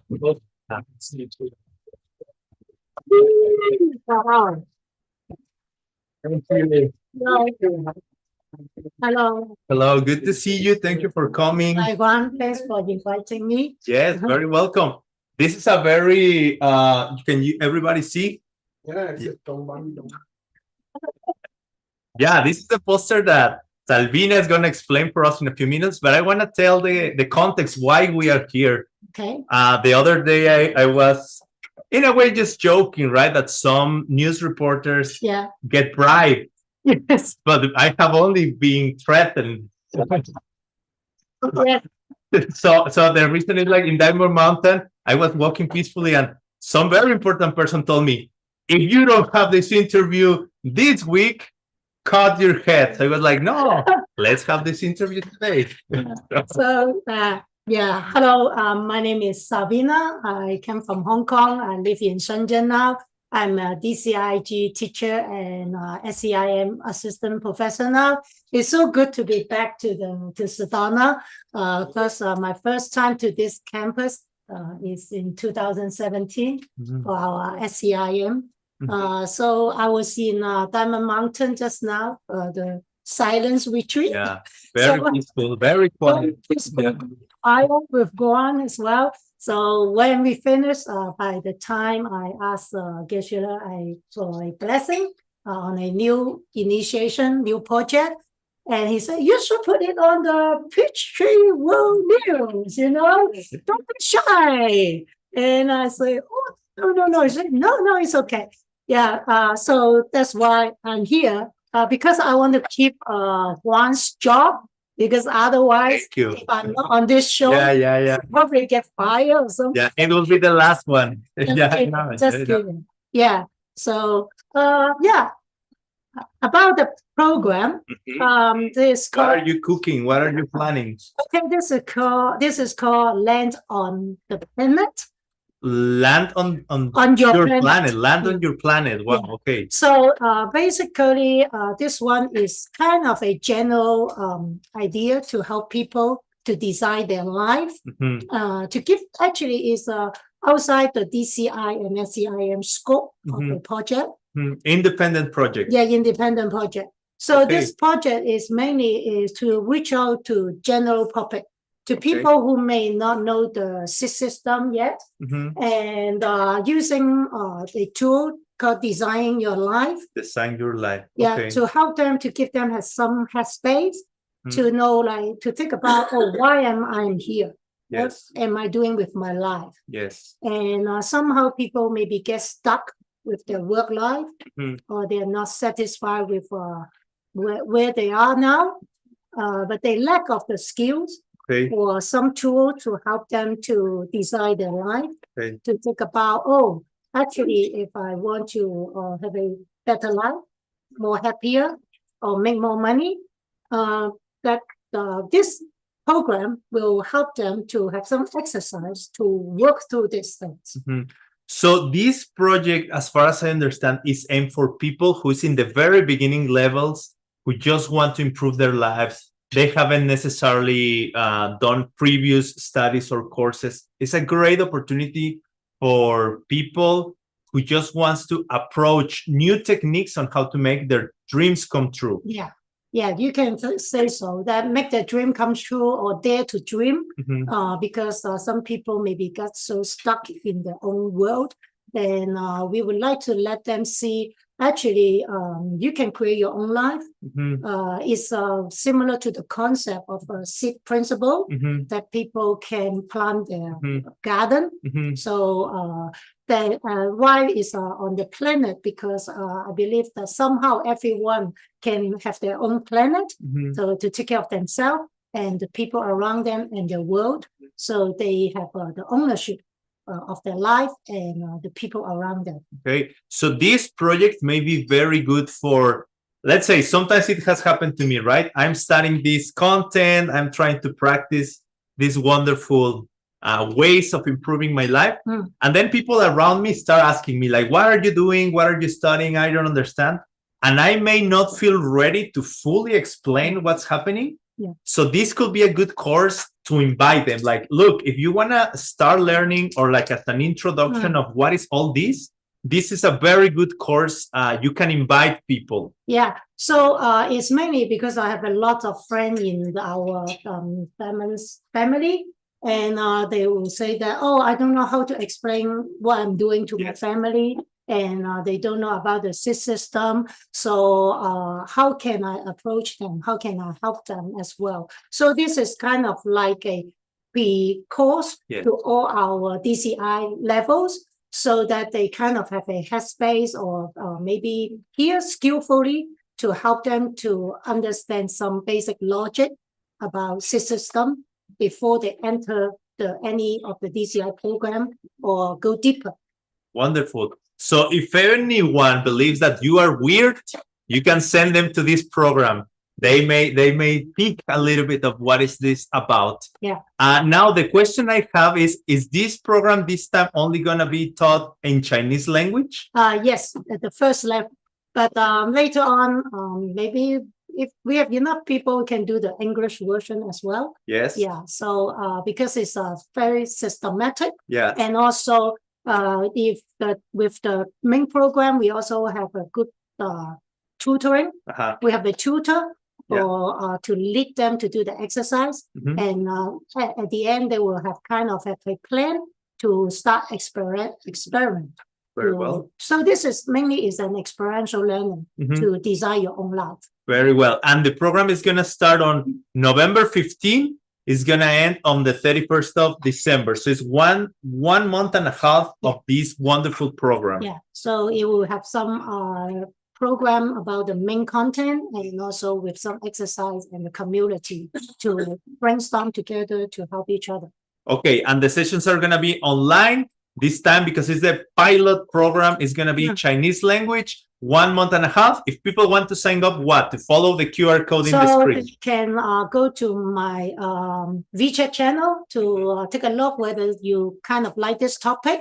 And if you have question, you can go into the QR code on the right side to join our community, and we will have our assistant to answer your question or to give you more information.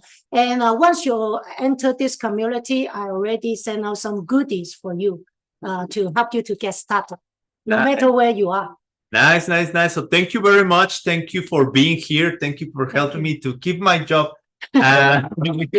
We hope you have a lot of success, and also that this program really helps a lot of people, and a lot of people can understand what we are doing, what we are trying to do, and inspires others to start trying as well. Yeah. So thank you very much. And sometime you come back and let us know how it went. Thank you. Thank you so much. Thank Now, you. next we are going to a Q&A, I think. So, Yes, sir. Yes, sir. very well, Nick. Thank you. Good to see you. Still excitingly waiting for the time we can surf together in San Diego. Sometime. All right. See you later. Thank you for the news. And it's nice to see you, Salvina, too. Great. I'm so glad that you're there. It's been so long. All right. Well, if you've patiently sat through class and the discussion and the news, if you need to go to the restroom, feel free. However, if you want to embark on a Q&A journey with me, here we are. It looks like I see some questions in the chat already. So I'll just jump right in. We have about an hour. So I'll get started.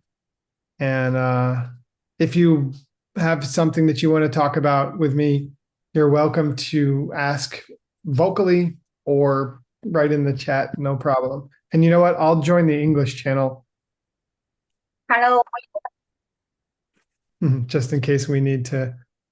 Hi, okay, go ahead. And then Irvivor, I'll come to your question next. Go ahead, Violet.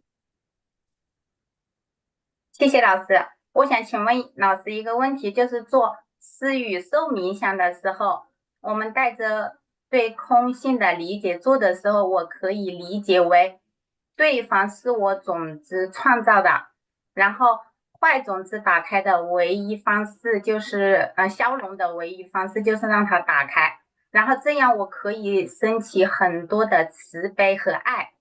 但是我的问题是，如果4朵花开，让我看到周围的环境越来越好，那么如果按这个逻辑，是不是让我也浪费了我很多好种子呢？就是在如果4朵花开，周围的环境越来越好，我怎么带着空性的理解去理解这一个细节呢？谢谢老师。Okay, 谢谢你。我喜欢这个问题。I like this question. I think it's a great question. So it's basically, if you do anything like Tonglen meditation and you plant really good seeds, and then you start to see less pain in your world, since this is very logical, since that happiness is the result of your good seeds, is it using up your good seeds when you see other people getting, when you see your world getting better? Amazing. Absolutely, it is. But this is like, if you are doing something and you see your world getting better, that means that your practice is not only helping you, but it's helping other people in the world. And you can just knowing that and just feeling some happiness in your heart is going to plant so much more powerful good seeds. Like if you get to the point where you're seeing less pain in your world over the long term, or then you are really close to creating a situation where your seeds are perpetually getting better and more powerful. So the only recommendation that I personally understand and have for you is to just keep feeling really happy about the fact that you're seeing your world get more peaceful. Like just rejoice, do a lot of coffee meditation about this. And also like dedicate, the fact that you're seeing beauty just in your mind, like dedicate it to a future which is more beautiful for everyone in the world, that other people will experience a world free of pain, like keeping this motivation in your heart. And I would also suggest trying to just figuring ways that you can use this peaceful experience. Like maybe your mentality, maybe it helps your mind feel more peaceful because your world is more beautiful and there's less suffering, and then you feel more peaceful. And you can use this to inspire others, to help others, to teach, or to share what you've learned. That's going to help you to create like a perpetual motion of good seeds, like an upward spiral. Like your world gets better, you're happier, you have more ability to help other people to be happy. That plants even more powerful good seeds. Then you feel even more happy. Then you can even help more people. So this is the kind of like upward spiral that we are trying to achieve with our practice.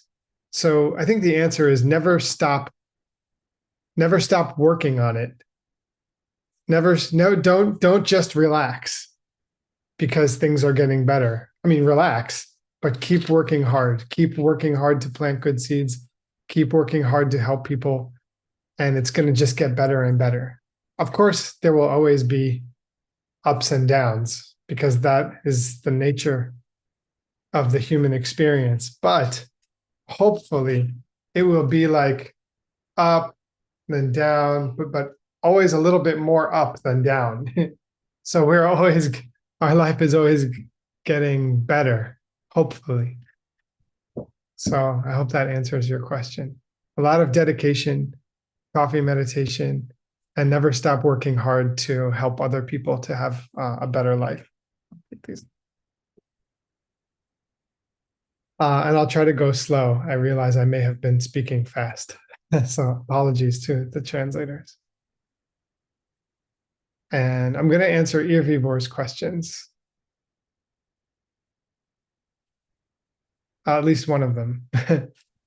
How can I explain to a person in a short and precise way what we really are according to the Madhyamika Prasangika school? The idea that we are a stream of seeds.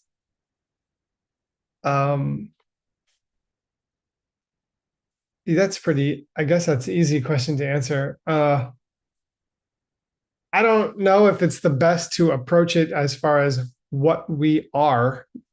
Maybe that depends on who you're talking to. But I think the most short and concise way to explain to somebody this is the pen story that Geshe Michael tells. So you start with this kind of psychological analysis of how a pen exists. Then anybody with any sense who hears this explanation will eventually apply that to themselves. Oh, you're saying that, well, actually you tell them when you do the pen talk, this pen is empty. Once you've proved that, you can say, and this applies to everything in the universe. So Nick is also empty. Irvivor is also empty. And then when somebody understands that they are empty, then you explain to them, we are a ripening of our seeds. And we talk about this in the pen. I'm assuming everyone here has heard the pen story. But in short, very, very briefly, you show a pen. I don't have one. You show a pen to the audience, and then you say, what is this? It's a pen. Show it to a dog. What is it for a dog? Something to chew on. Okay, who's right? Both. I put this pen on the table, and all the humans leave the room, and all the dogs leave the room. At that time, which is it? Neither one. So if there's nobody looking at it, it's neither a pen nor a chew toy. It's empty. It's a blank screen waiting for somebody to project a story upon it for what it is. Okay, so the dog comes back, the human comes back. When the human looks at it, it's a pen. When the dog looks at it, it's a chew toy. So which way is the pen coming? This way or this way? It's coming this way. We are projecting the story pen. There's no penness inside the object. And that applies to everything in the universe. So it also applies to Nick. There is no Nick that is independent of a story being projected from my mind. And in these ancient books, we call it seeds. The stories are coming from seeds in our mind. And those seeds get in our mind through our actions. Everything that we do, say, and think plants a seed in our mind. And what a pen is, or what a phone is, or what this is, or what anything is, it's all dependent upon the seeds that are projecting from our minds. It's a story that's determined by the seeds in our minds, which are planted by our actions. So what am I? I am a ripening. I am the story that I'm telling myself I am. And for you, Irvivor, I am something different, something similar perhaps. But the Nick that you know in your mind is different than the Nick that I know. We all have different interpretations of everything. So what we are is determined by who's looking at us.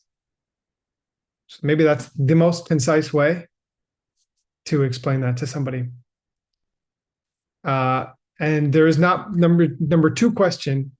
What's the difference between how we project reality between the lower and higher middle way schools? There's a long discussion of that in the appendix of the 60 Verses on Reasoning commentary. That is my translation, which will be published really soon. It's still in editing. But in short, very briefly, there's not much difference. The middle way, both schools accept that everything that you perceive requires a basis and a mind to project a story onto that basis. Now, the basis also, each part of the basis is also projected by seeds. And so the only difference in a very simple way between the lower and higher middle way school is that the lower middle way isn't dealing with the basis as much. They don't necessarily discuss the fact that the basis, each little part of the basis is also coming from seeds all the way to infinity. But they don't say that, they don't actually say that there's something out there. They just don't deny as much. And to get more intricate than that is not going to be, we're not going to do that in this Q&A session, but there is a lot more specific detail on the differences between the two middle way schools. But that could be a series of classes or something that we could do someday. I mean, I'd be happy to embark on that kind of class someday, but not this month. But if that's something you're interested in, we could talk about it. Just email me. And I saw your email, Irvivor, and I'll get back to you. I'm sorry. It's been a busy time. Now I see someone has their hand up. I do want to. Yes, go ahead. 我的问题是，不小心踩死一只蚂蚁，和吃鸡蛋和喝牛奶之间的哪一个业力种子更严重？那吃鸡蛋是不是等于杀生？感恩尼克老师，谢谢你。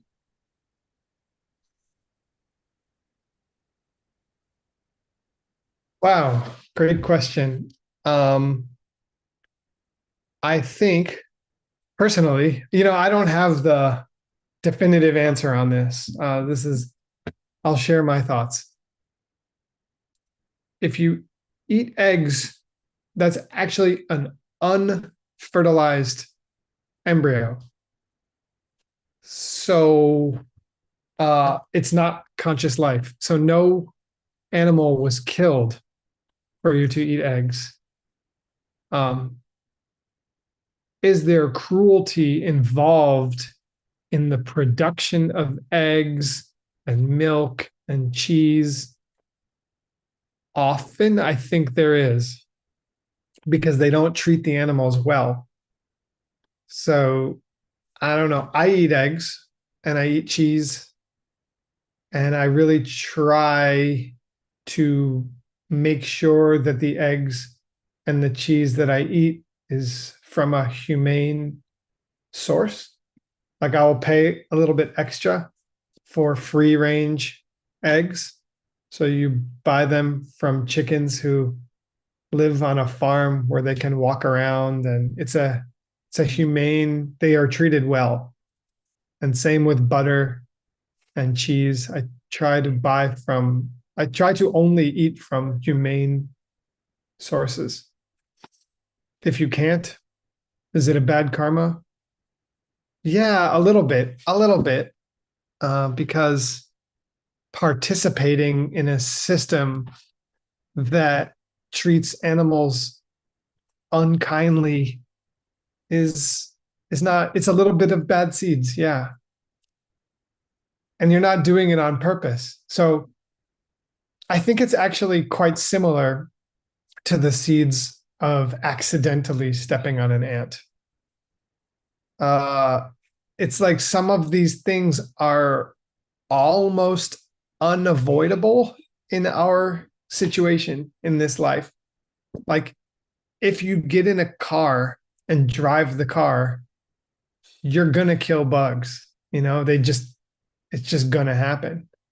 And also the emissions from the car are harming the environment, which are hurting, other humans and birds. And so something about samsara is that it's a broken world. And almost everything is tainted with some little bit of negative seeds. And so the best that we can do is work really hard to change this reality into something that is not tainted with this kind of negativity. And so there's a lot of work to do because it's hard. It's hard to be in situations where you will do no harm.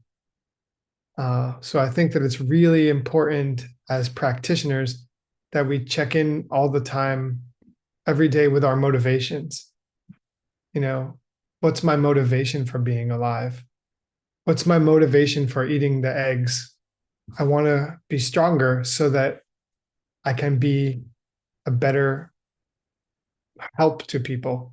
If I am strong, then I can be, in a better position to help the world. I wouldn't use that as an excuse to eat meat or something, because that involves killing animals. So it's like, I look at it like this. We can do our best. We can do our best to try to be as peaceful and nonviolent with our words, with our actions, and with our thoughts. And with our actions, that means like we can do our best not to participate in any activity that harms life. But if we do anything, it does involve harming life to some extent. So we really just need to understand that, not get depressed about it, but rather try to purify ourselves of negative actions as best we can, and just set our motivation really high every day, that we're doing our best to help other people. And I recommend that, like, it's okay, like, don't be hard on yourself because we're in a situation where many of our activities harm life. It's not your fault.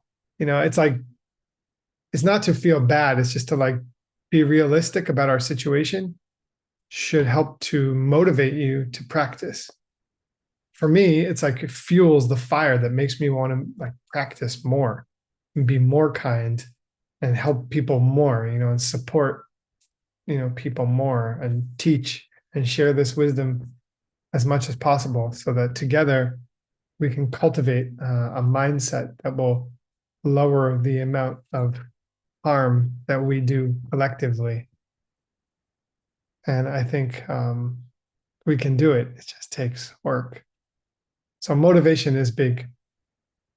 I was going to answer a question from Tu Hien Din, and it says, in the two husbands in the kitchen story, the wife breaks the downward circle by becoming aware of the second husband's absence, then stops reacting.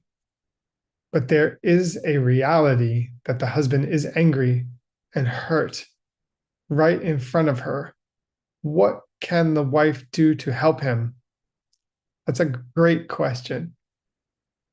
In my opinion, hang on 1 second. I'm sorry, excuse me. Something in my family.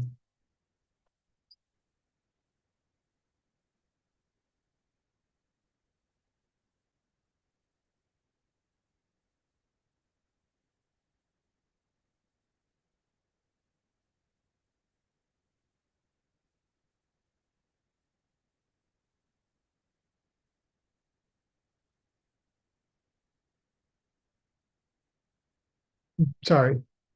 So, this is a great question, and my answer is, the best thing that she can do to help him is be an example.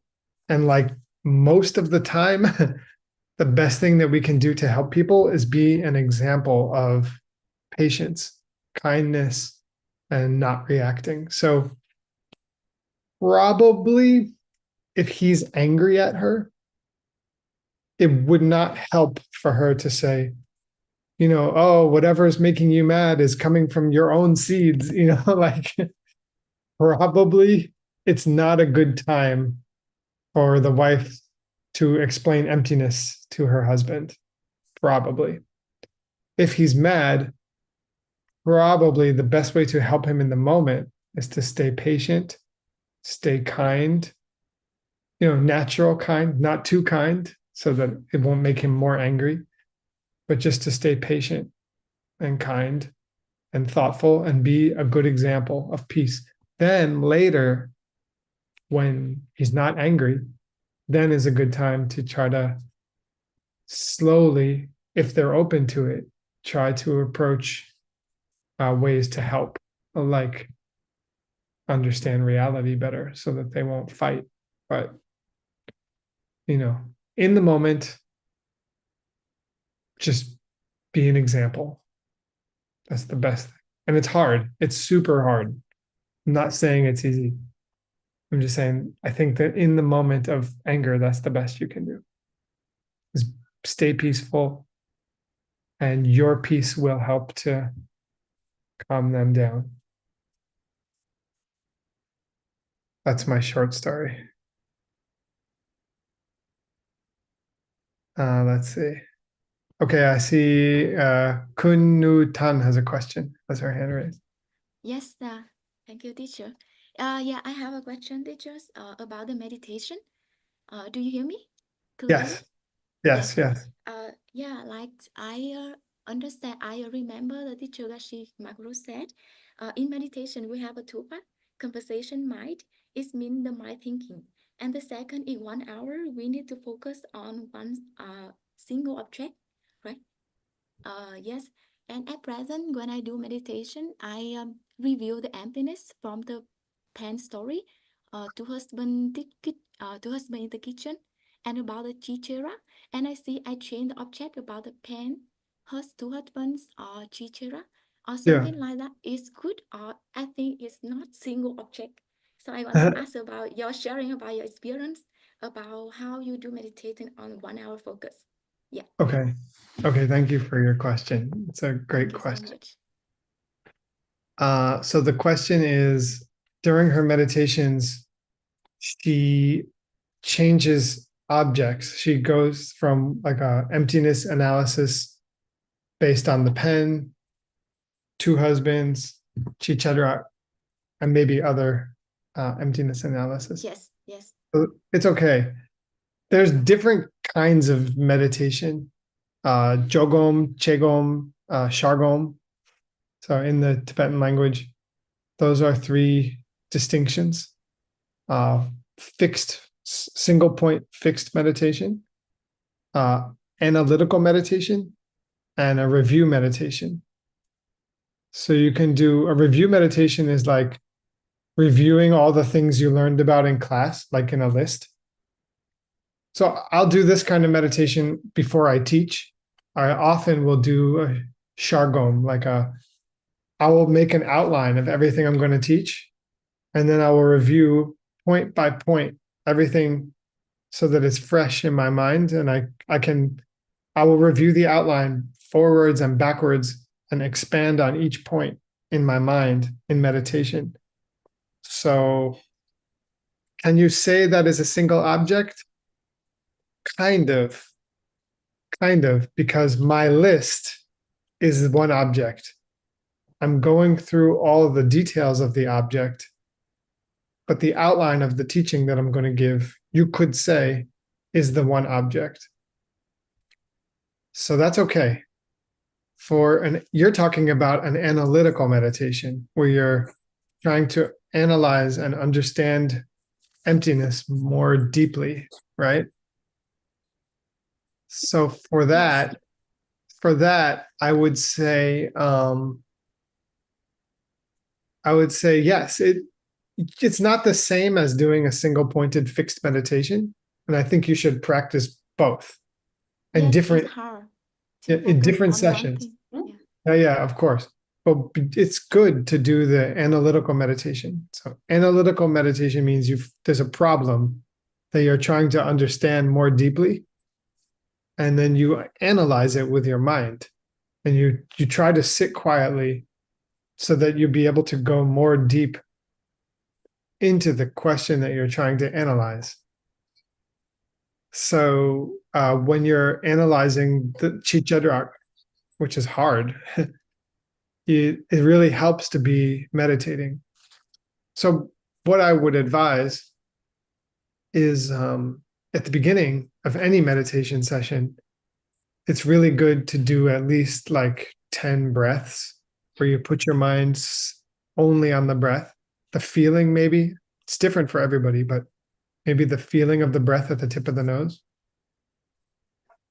And just try to not think about anything else. Just keep gently bringing your mind back to that. And so at least you're doing a little bit of time to bring the mind in and focus. Okay. And get into a state of meditation, which is actually different. It's different brain waves than when you're just awake and thinking. So your brain is actually doing something different when you go into a state of meditation. So it's really good for you. So I highly recommend that you do at least this little bit of breath meditation at the beginning. And then when you do the preliminaries, if you do that, you do some visualization, some steps. And then if you're going to analyze emptiness, that's amazing. So that is your object. The analysis is your object. And so just don't let the mind stray from your analysis. So if you're thinking about, Chichedrak, like is a Chevrolet a car? Is a car a Chevrolet? You're thinking these different questions, this analysis of Chichedrak. And then all of a sudden the mind is thinking about like boba tea or something. Then catch the mind and bring the mind back to the analysis. See what I mean? Yes, So yes, that's all. I got Like it. that's all. So then your analysis is your object. So just try to stay in that analysis for Yes. the duration of your meditation. Yeah. And So it I means think if I sorry. So it you- mean is if I choose analysis, so I just focus on analysis, and if I want to review some lesson like Bodhicitta or review some lesson I learned, I should to move in another meditation, right? do that the Is next that day. Do that the next day. Yeah, yeah. okay? So before you sit down, decide today I'm going to review Okay. my class. Mhm. Tomorrow I will do the emptiness analysis. The next day I will do jogom. So jogom is fixed single point meditation where you just put your mind on one image and just keep it there for the whole time. So in this third type, then this is just like think of your teacher or something, just their face or, whatever, or your breath, whatever it is, just keep the mind there for 1 hour. Okay. So this is single point jogam. So it's good to practice that also sometimes for 1 hour. So Thank you so much. try to learn all three kinds of meditation. Thank you so much, sir. Of course, yeah. Thank you so much for the question. I'm gonna do a question from Rosillo. Arya Nagarjuna lived more than 600 years. This means that I have the seed of perceiving a great teacher who lived for many years. Now, my question is, what seed can I continue to perpetuate that good seed? In other words, what is their cause for perceiving an Arya at this time to live for more than 500 years? I don't know. That's a great question. Really good question. They say, and you probably already know this, Rosillo, but they say that the seeds for seeing, your teacher live a long life is harmony within the Sangha. So keeping a harmonious existence between you and the other students. So I think that's the best answer that I have. Protecting life, keeping harmony within, the practitioners is really important also. And in my opinion, also just being happy and practicing what they teach you. I think that gives the teacher it sustains the teacher. I think these are things that I have heard a little bit here and there, but definitely I learned that the seeds to see the teacher have a long life is harmony with your fellow students. So I think that's a good one. Okay, thank you. Of course, yeah. Let's see. Am I talking slow enough, you guys? Okay. The translators just tell me if I'm starting to get too fast. Okay. Okay. Thank you, Berta. Here we go. From Sophie Huang. If cause and effect are empty, cause is empty, effect is empty, and the connection between cause and effect is empty. Does that mean that good causes do not necessarily have good effects? No. Then moral principles such as good karmas of top 10 cannot be called principles, and the result of generosity does not necessarily lead to wealth.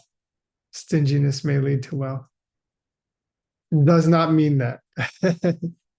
It's an interesting question. Cause and effect are empty. That's true. I'll start like this. Gravity is empty. Gravity on Earth. Gravity on Earth is empty. But does that mean I can let go of my phone and it will not fall? Of course not.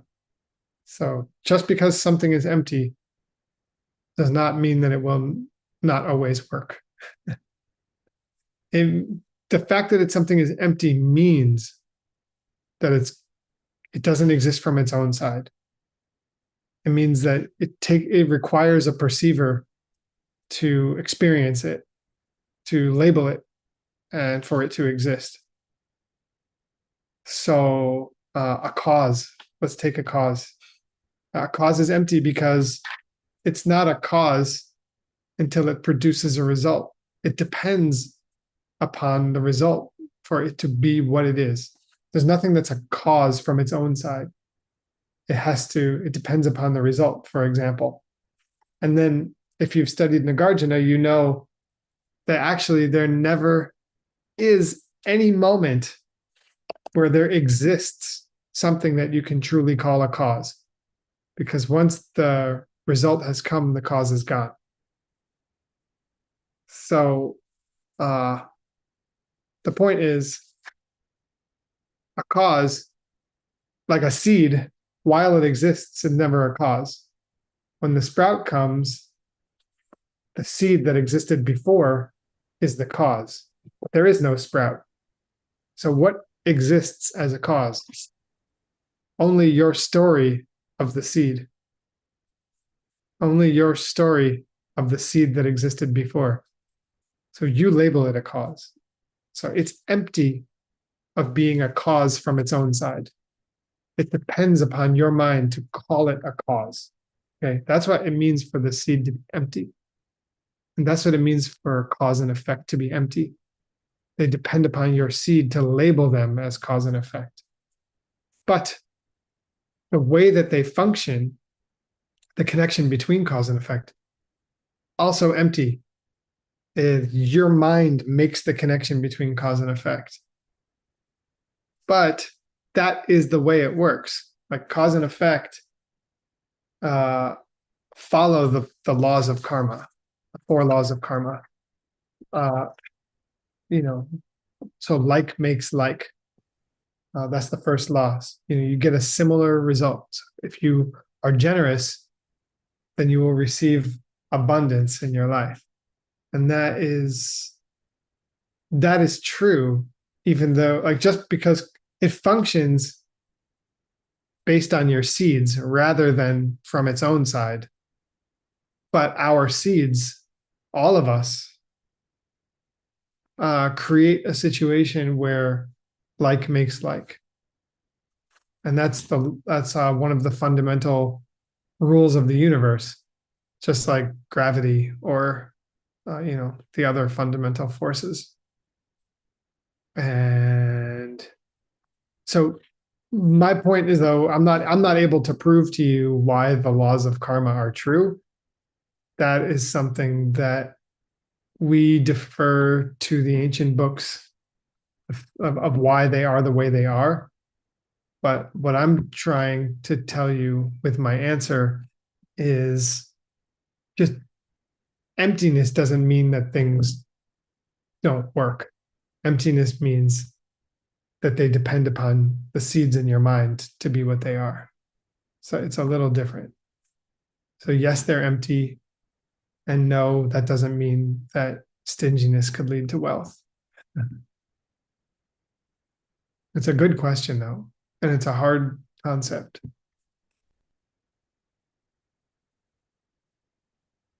Okay. I'm going to move to another question. Does anybody want to ask one out loud, or should I keep reading from the chat? I love all the questions so far, by the way. You guys are 感恩 asking. 尼克老师 Go ahead. 细心解答。我想问，请一个一个的忏悔，这样精准的忏悔，承诺做好事平衡更好，还是忏悔过去、现在、未来所有我做的恶业的种子，哪一个力量会更好一些？因为我听到格西老师讲，有一世，龙树老师被一根稻草把头给砍掉的一个故事，所以我想，我过去是有无数的杀了无数的人和生命，那我什么时候才能把这些坏的种子忏悔干净，再去做好事平衡掉？ Yikes. 我想有一个最快速的方法。感恩尼克老师，谢谢您的智慧、耐心的解答，感恩大家。All right. Thanks for asking the question. There's a principle that Geshe Michael outlined for us one time that is about when the karma, when seeds will ripen. And I don't actually have it memorized, so I'll have to get it for you guys. But it has to do with the order in which they were planted. They will ripen in the same order in which they were planted, unless you had a super strong motivation, and then that would take precedence, unless it was done toward like a very extraordinary being, and then that would take precedence. And then there's another one, unless it was done, I can't remember, but the power of the object, the person toward whom you're planting the seed, that will affect when it will ripen. The power of your motivation will affect also when will it ripen. Oh, and where you are in your life, like if you're very close to the moment of your own death, that could affect when it will ripen. So there's some factors. So that's interesting. But the answer to your question is like when to purify things. So I think that for me, it's a personal preference, right? First of all, any amount of purification that you're doing is amazing. If you are taking the time out of your day, every day, to try to reflect upon and clean bad seeds that you planted, that's amazing. You're amazing. And I would start by the things that you feel that you had if you feel that you did anything with a bad motivation, that you were actually intending to hurt somebody, I would start with that. And then, of course, I would work on any other negative things that you remember. And you could go back as far as your childhood. I don't think the order matters that much. It's just the fact that you're trying to clean your mind is incredible. So if you want to start from your childhood and work your way to the present, great. But I also advise you to not spend too much time each day visiting negative things that you've done. Instead, make sure you make an equal amount of time to rejoice and focus on the good things that you've done, the positive things, and do your coffee meditation for the same amount of time, because that's just very powerful to strengthen the good seeds, so that's what's going to be ripening instead of the bad seeds. So you need both. And about past lives or something like that, we don't know what we've done. So I think in situations where you're doing a meditation to clean bad seeds, or if you're doing a fire ceremony or something to throw in the bad seeds, you can just say, you're purifying things that you did, and then say, and any other bad stuff that I don't remember, I also want to clean those bad seeds, and I will never do it again. Or I will try really hard to never do it again. Hold on. Try to let a little more light. We just moved recently, and I have no light in here. So I think that's the best answer that I have for you. But just make sure you're also doing an equal amount of time with coffee meditation. So Cherry, you had your hand up. 是老师你好，我想追问刚才的那个问题，就是您说地心引力，它是空性的，不代表我松手的时候笔不会掉。但是在经典里面有一些人他是可以飞的，所以地心引力好像对他们来说是例外的。那如果按照这个逻辑的话，那个善有善报，恶有恶报，是不是就是它怎么去关联？然后另外就是还有如果因和果之间的关联是来自于我的种子，我要确保我的种子能够顺利的打开，那个关联的种子是什么呢？谢谢老师。Okay. I've heard Geshe Michael talk about this a little bit. So basically, my answer as far as the fact that something is, so gravity is not a perfect comparison, because gravity, if people can fly, then gravity is not a perfect example, because the fact that gravity is empty then means someone could plant the seed that they won't have to obey gravity. And we all have that seed actually, because we have a plane and we can go on the airplane and we can fly. And but it doesn't disobey the laws of physics because it works with lift and drag. Now, that said, why is it that something that comes from our seeds, why is there this thing that comes from our seeds that doesn't change? I'm not really sure. That's my answer. It's a fixed law of how, I think, because there's something about the way that a sentient mind works, and there's something about the way that we are connected to one another. Like there's something about some fundamental connection between us. This is my guess, that the laws of cause and effect cannot change in this world.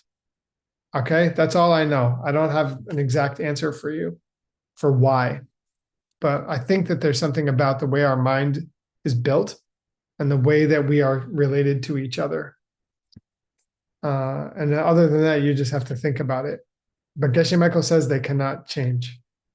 And the other part of your question was how to make sure that our seeds, our good seeds, ripen or something.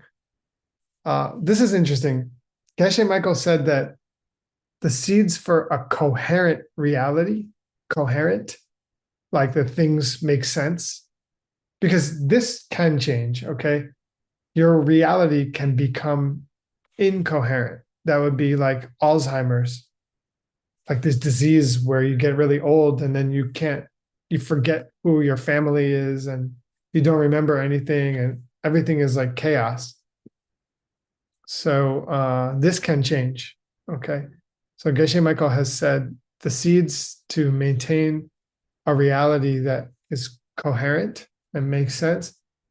It's explaining these beautiful ideas to people, and teaching, basically. That is I don't know if it's the only seed, but it is a very powerful seed to have a reality that continues to make sense. So that's cool. And if your question is just how to make sure good seeds ripen, then the answer is you already know. Coffee meditation. Really water your good seeds. Oh, it's getting dark in here. I forgot about this. So I hope that's helpful. I'm going to read this question from the chat. I was discussing emptiness with a classmate, and he suddenly mentioned that in class, he heard the teacher mention the emptiness of emptiness. But emptiness is ultimate. So how can there be emptiness of emptiness? If there is it due to our misunderstanding of emptiness? This is a great question. Yes, it's very smart. In a way, our emptiness, the fact that anything is empty, is due to our misunderstanding of the world. Okay? the only reason we ever have to talk about emptiness at all is only because we misunderstand things. But as humans, we fundamentally misunderstand things. I'm going to go to another room because it's getting so dark. Hold on one sec. Sorry about that. Oh, I look so bright now. So, there we go. So, how is emptiness empty? How are these glasses empty? Okay, what does that mean? Emptiness of the glasses means the glasses are empty of coming from themselves. They're not, there's no glassesness inside this object. The glassesness, the quality of being glasses is coming from my mind. Okay, it's coming from a seed in my mind. And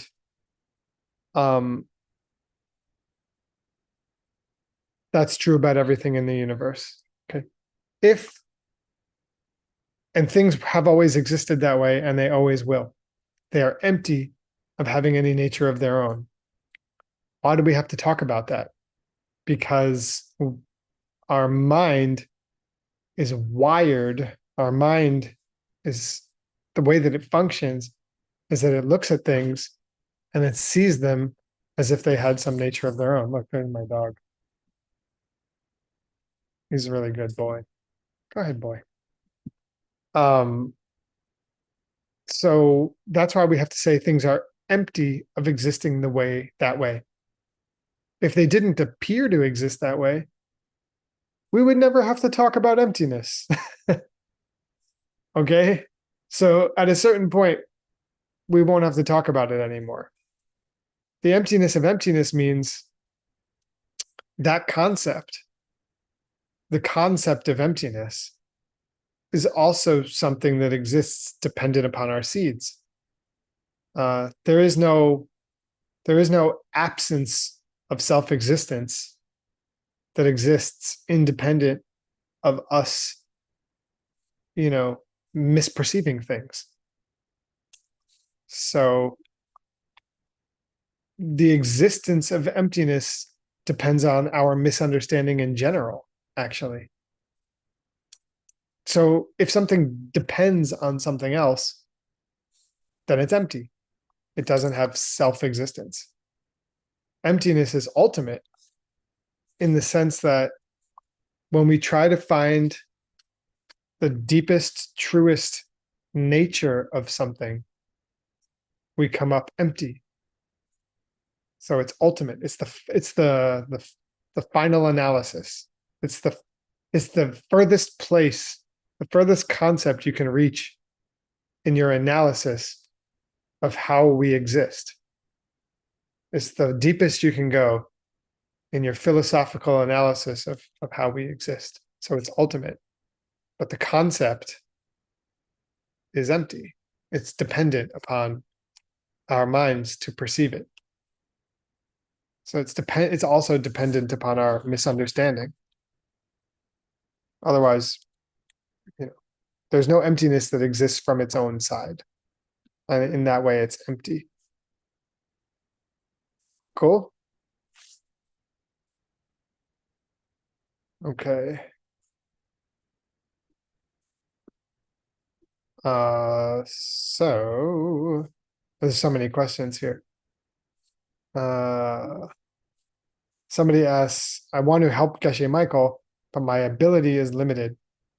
In this case, what is the best way to express gratitude and support? Number one, practice what he's teaching in every way that you can. That's going to help him more than anything. Number two,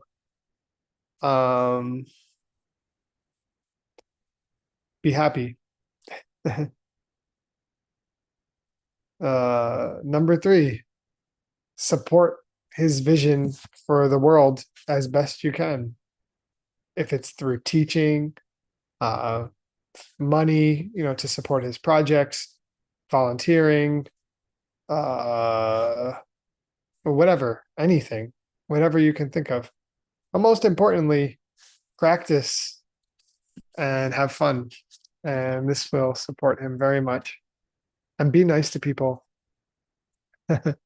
And, just basically, his main thing is, if you want to help Geshe Michael, his goal is to create a world that is peaceful. So do everything you can to be peaceful and contribute to that goal. That would be my advice.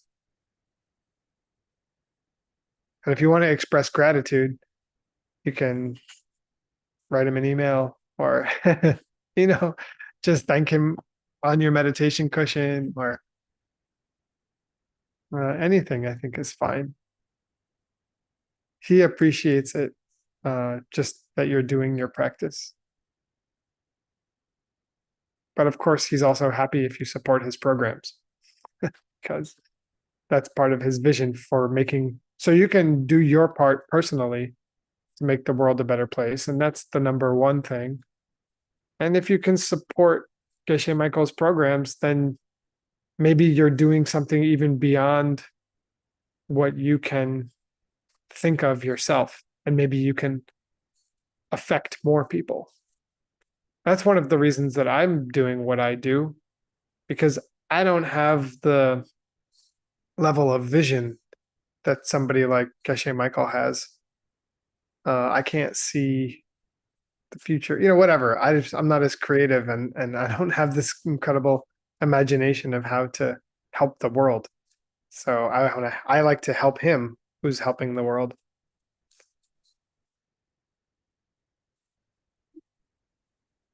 Now,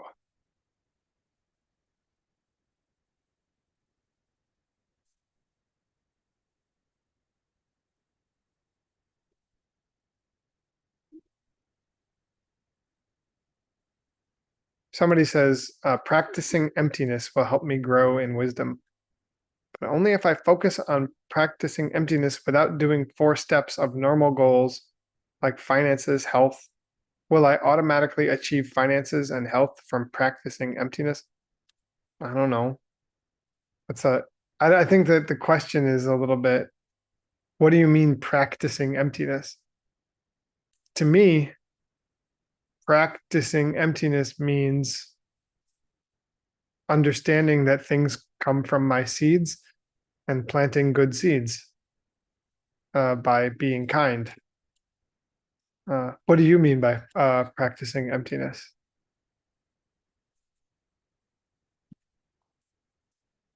HV or H.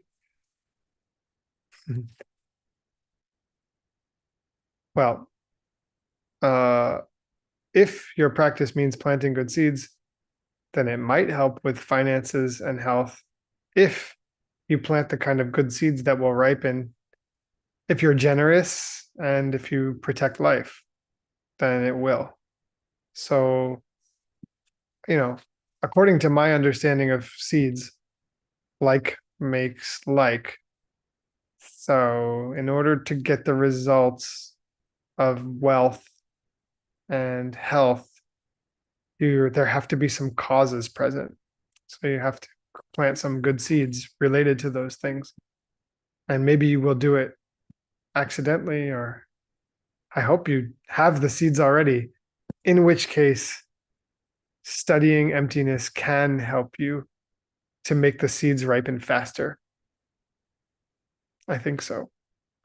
That's probably my case. I don't think I spend much time actively planting good seeds for wealth and health, but I should. I think I just happen to have some good seeds, and studying is helping them ripen faster.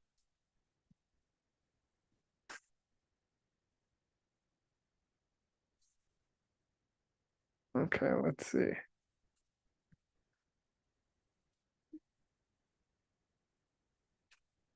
Anybody want to ask a question out loud?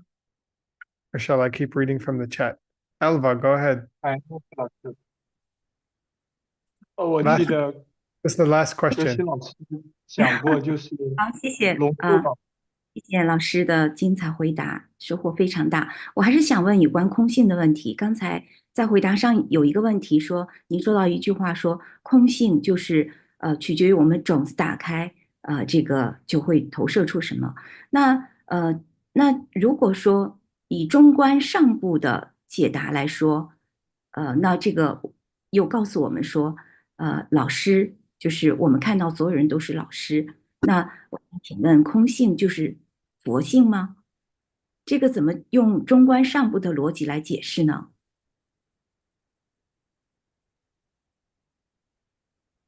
翻译。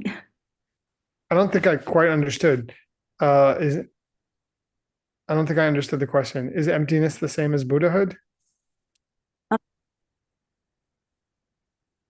对，就是如果说我们这个空性就是我们种子打开投射的，那中观上部告诉我们，所有的我们所有遇到的一切都是这个老天使的教授。那我们如何用这个某一个学派来解释？ Okay, I understand. So and this is the last question, okay, because I gotta go. So emptiness means that everything that we experience in life is not itself. Okay, it means that like the pen is not a pen from its own side. Okay, that's the meaning of emptiness. The pen is not a pen from its own side. So my dog is not a dog from his own side. Okay, great. Seeds, dependent origination, means what I do see, the thing that fills, so there's an empty space here. I thought there was let's say my dog. I thought there was a dog here, and there is, but it's not the way I thought. So it's empty. It's empty of existing the way I thought. Okay, then comes Mr. Dependent Origination. Dependent origination is, it comes from my seeds. According to Madhyamaka Prasangika, a highest school, the dog that I do see is coming from my seeds. Okay. That's emptiness, is there is no dog the way that I thought there was. Dependent origination means dog come from my seeds. According to highest school, dog is coming from my seeds. Okay, now I have a dog. Ruff. Okay, so now that's emptiness. So emptiness is not the same as Buddhahood. Buddhahood means because Nick is empty, because Nick is coming from my seeds, then I can create a Nick that is a Buddha if I plant the right seeds. Okay, that's Buddhahood. If I plant the right seeds, then I will be Buddha. It's a lot of work, but I'm working on it. Now, your last part of your question about angels. If I plant the seed, and so the dependent origination, meaning when the seeds open from my mind and they project out, maybe instead of seeing a regular dog, ruff, ruff, I see an angel, maybe, you know. Okay, there he is. Good boy. Maybe I can see an angel if I have very good seeds. And the same with me. If I have very good seeds, maybe I can see an angel. That's the connection between emptiness and Buddhahood. Okay, that's all I got for tonight. Thank you guys so much. Really a wonderful time to get to spend here to answer questions. And I look forward to doing it again really soon. Have a great night, everybody. And again, thank you for the amazing questions. Every single one of the questions I read tonight or I heard was really good. Appreciate you all. Okay, bye. Thank you so much, teacher.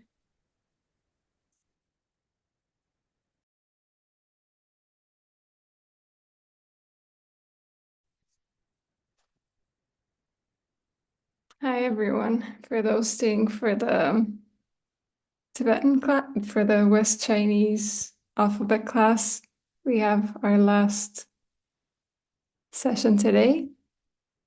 My name is Roxana, for those who were here last week. And we have prefixes today. Yay! Let's just share screen. There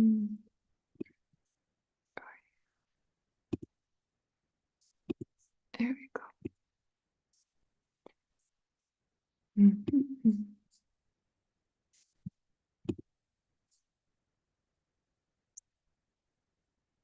Let me share. Same problem as last time. So I guess we're doing it.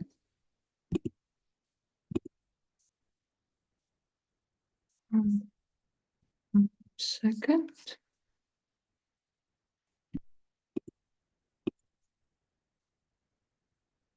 It does not allow me to go full screen and the share, but just do it this way, like last time.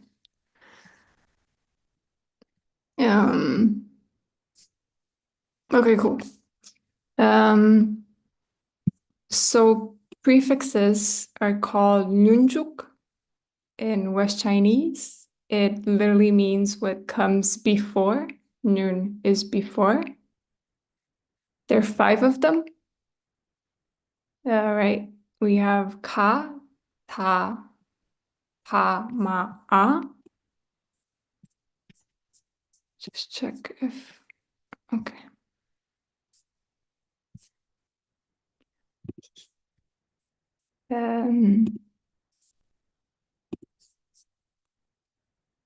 The rules are pretty similar to the head letters, if you remember. I think Oscar taught that class. We will take each of them, but the main rules are that for the first column and second column, if you remember from the first class that was taught, we have the first column, the second column, the third column, and the fourth column for the first 5 rows. And for the first column and second column, when we have a prefix letter, it does not change the pronunciation at all, just like the head letters. In general, prefixes are silent. We will not pronounce them, but they might create a change in pronunciation for the main letter, the whole syllable.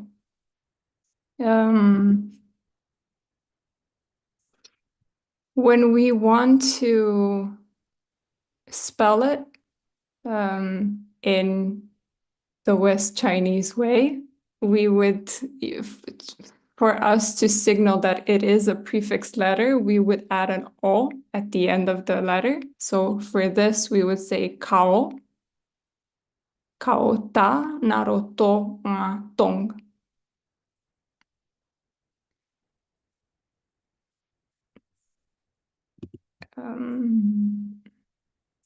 Right. Another main rule for prefix letters is that for the fourth column,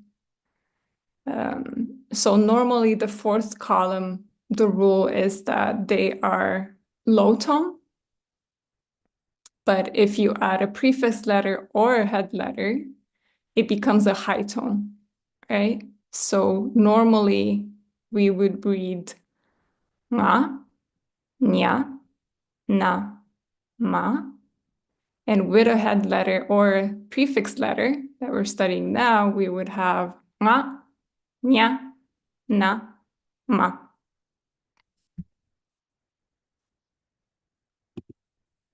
To have an example. So again, this would be spelled kao, nya, a, nya.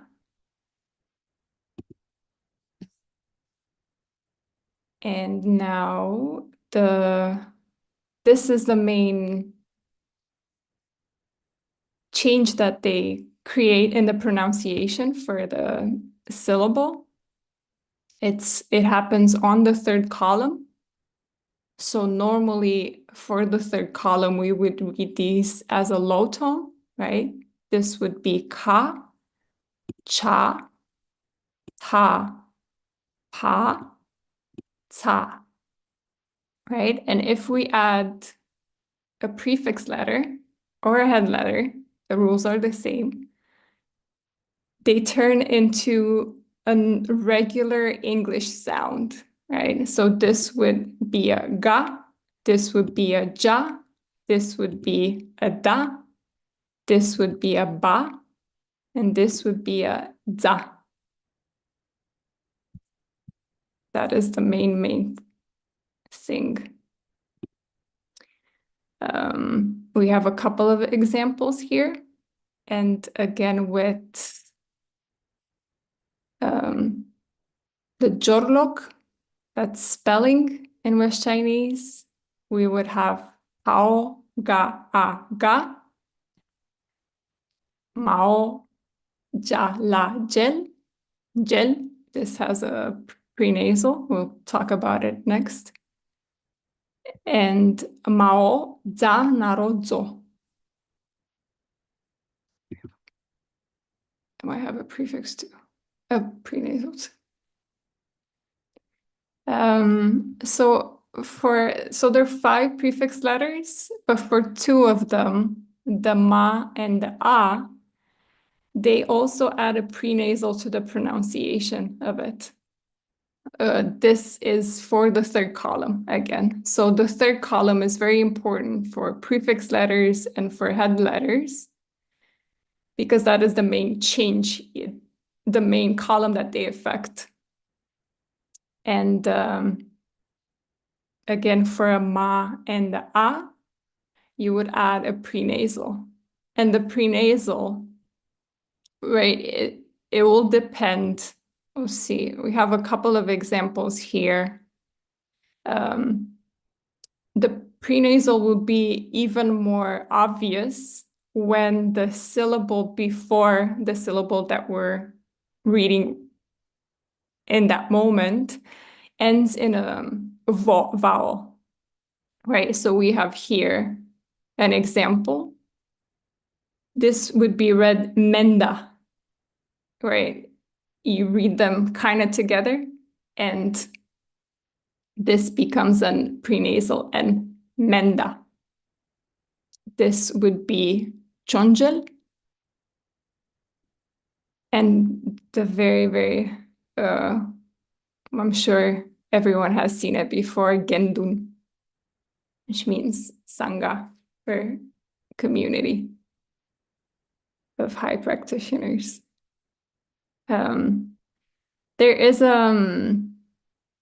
the prenasal depends on the row of the letter, of the 3rd column letter. If you notice here, all the examples that we have are Sanskrit. So if we do have a ka and we add prefix letter, and then the sound it makes, the pronunciation of it would be sangha, right? So it would be in line, it stays on the 1st row, and we have the 3rd column and the 4th column. So the prenasal that will be applied to the 3rd column would be similar to the sound of the 4th column that is on the same row, right? So here we have a sort of like a nga, right? Sangha. For a ja, we have a nya, pancha. For a da, we would have a na, pandita, pandita. For a ba, we would have an ma, an m, bashika. And other examples like sansara and ahimsa. You will see quite often, and that this is an important rule to remember, especially when you see a ba, right, a pa. Whenever it has again, a ma or a in front of it, the two of the prefix letters. It is the only, mainly, I shouldn't say only, mainly the only time you will have when you add as a prenasal an M, right? And you'll see it quite often in texts. And now we will take each of them, right? So this is the ka, kao, right, as a prefix letter. Just so you guys can see them.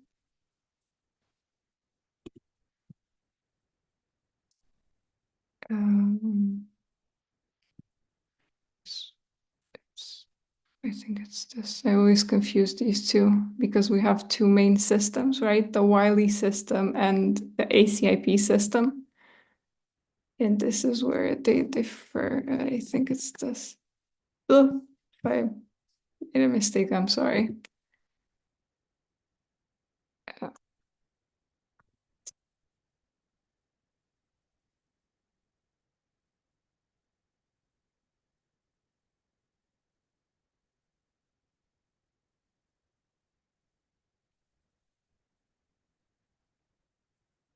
And for pronunciation,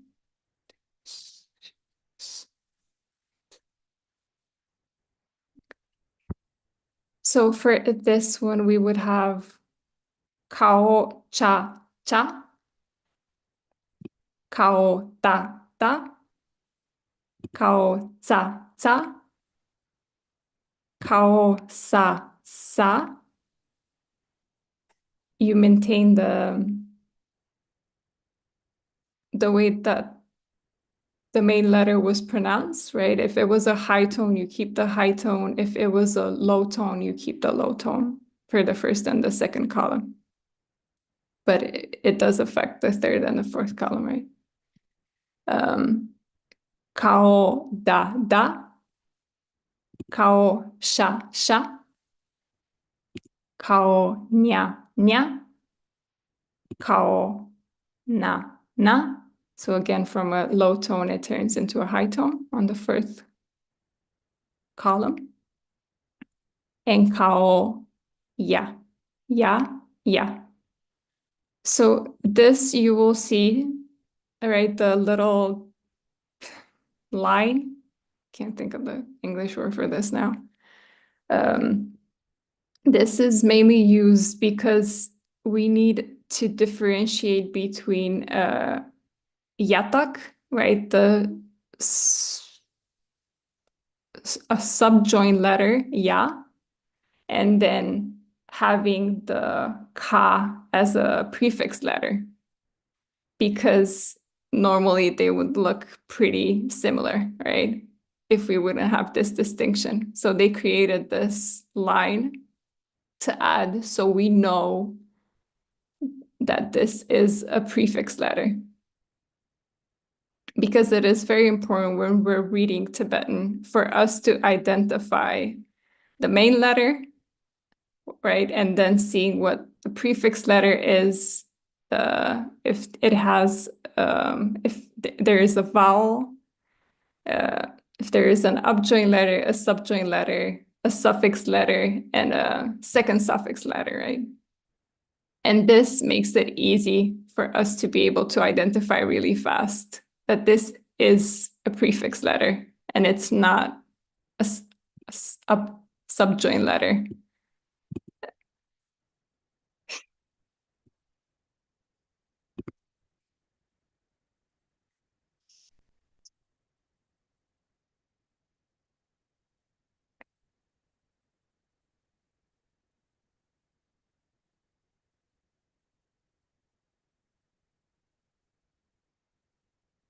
Next one, we have the Tao.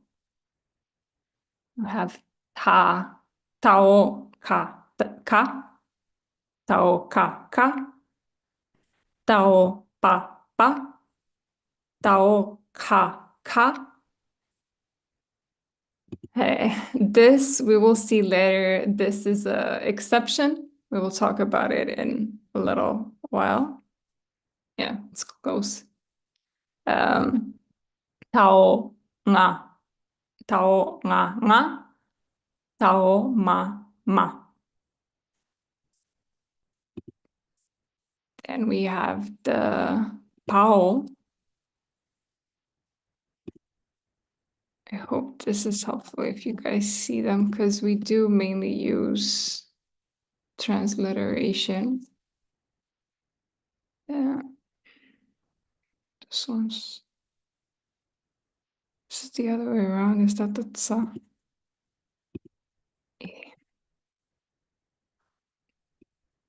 10 if you're around, or Oscar if you're around. Let me know if I'm messing this one up. Mm.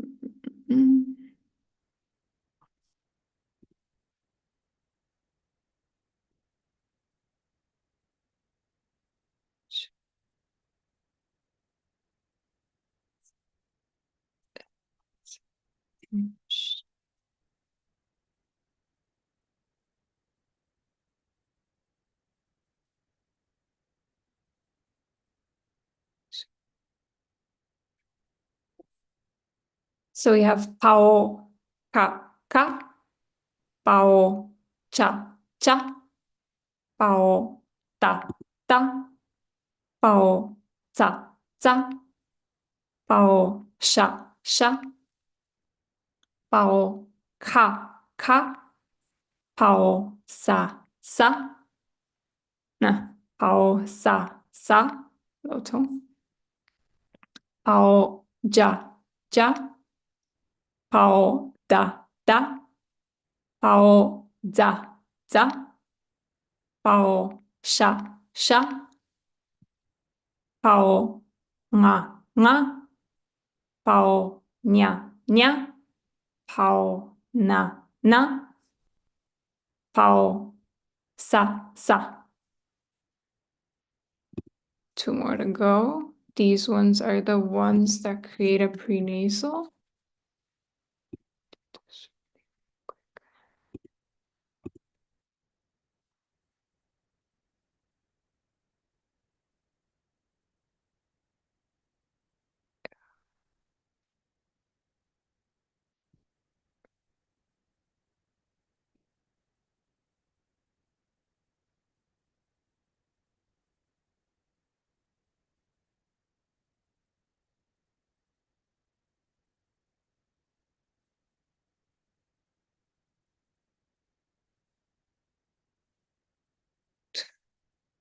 So mao ka ka, mao cha cha, mao ta ta, mao za za, mao ga ga, mao ja ja, mao da da, mao za za za. Be a prenasal. Is my prenasal. And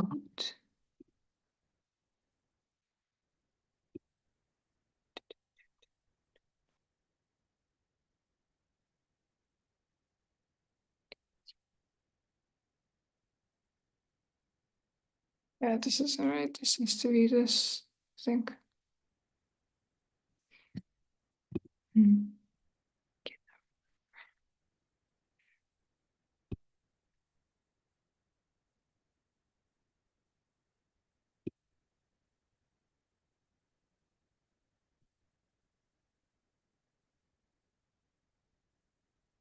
Okay, and the last prefix letter, ao, ao, ka, ka, ao, cha, cha, ao, ta, ta, ao, pa, pa, ao, za, za, ao, ga, ga, ao, ja, ja, ao, da, da, ao, ba, ba, ao, za, za.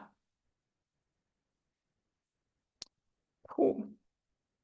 Okay, and now for the, as I was saying earlier, there is an exception when we have tao, and then we have a pa. So whenever you guys will see a DB, okay, the rule for this is that we read everything that comes after DB, after. So for this, we would read yar. For this, we would read ying. For this, we would read u. And for this, we would read uma. Very important for us, middle way. And of course, for this rule, there is an exception, which is right here. We have tao, panga, wang. This is the exception. For this, we read wang, but for everything else, when we say CDB, we read what is after.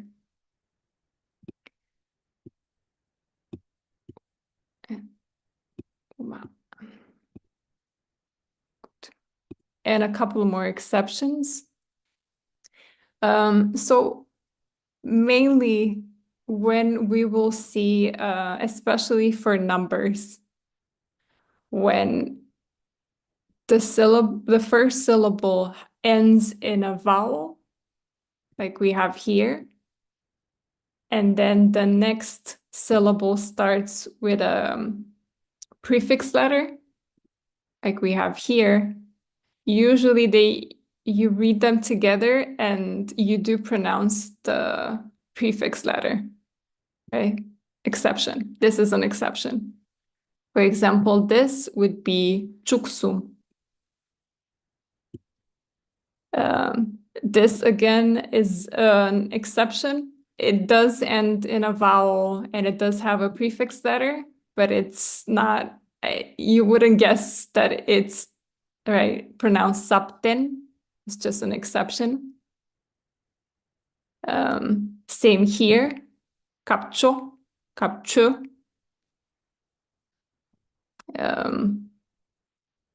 For this one, you've probably seen it many times. This is lopsang. So try to keep an eye for what ends in a vowel and then what has a prefix letter after it, before it. The syllable that comes after it has a prefix letter at the beginning of it. Again, another number. This is pronounced chopke. And this one is shipchu.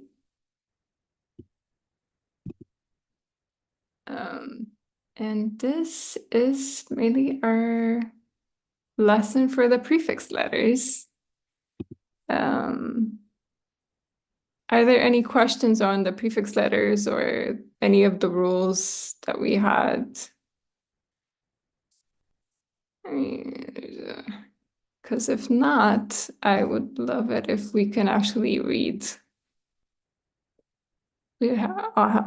I'll put a text on and then look for a couple of people that would like to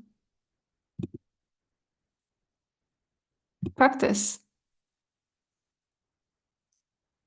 No questions. Everything's clear. Okay, I have a text here. Let me know if you do see the text. Look. Yes, perfect. I'm sure that everyone has practiced all the rules that you've learned in these 6 weeks, and you're ready to start reading Tibetan text, West Chinese text, sorry. Is there anyone who would like to volunteer to read before I start randomly picking on people?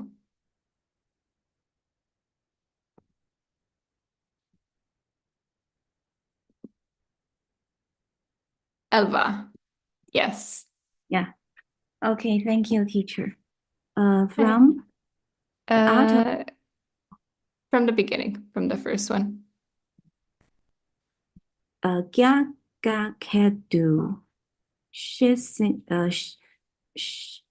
Sena Sesena Danama. You pronounced it right the first time, Shirisena. And this is Sanskrit, so this is why it doesn't follow the West Chinese rules. So don't worry about it. But you pronounce it perfectly. Shirisena Avadana Nama. But please go on. Pukedu Pekite Topa Juba. Right. So here it would be dei. Dei. Yes. Yes, yes. And one more, please. Dei. Yes, dei was here. Yes, yes, yes. And please firm this one. Sula Chatelo. Perfect, perfect. You pronounce this one perfect. This is another exception, koinchok, that we often see in text, and you pronounce it perfectly.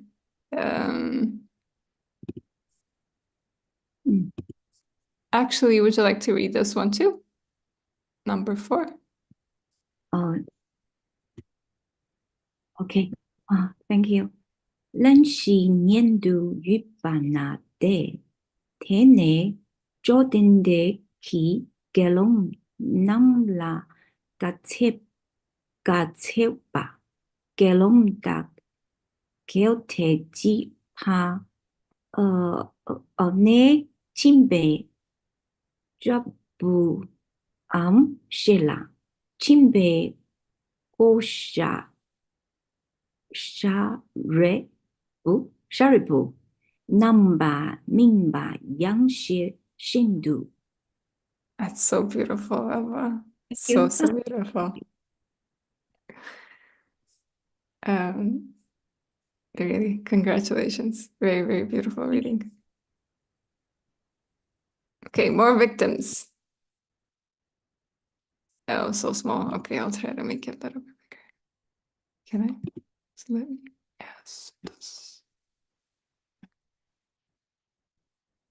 Okay. Is this big enough?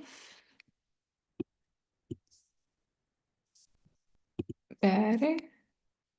Okay. Anyone else? Let me look around. People with cameras. Sarah, would you like to practice? You have a background with a peacock. Me? Yes. Okay, I'm not sure, but I will try. Sim chen nan ki is yam Kyang.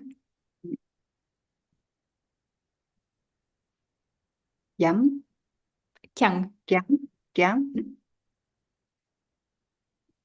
in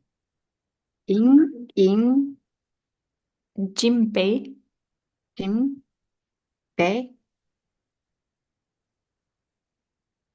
Jimbei are bear.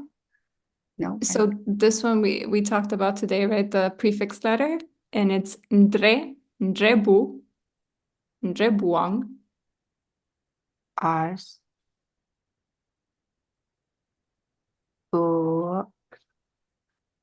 R N Sheila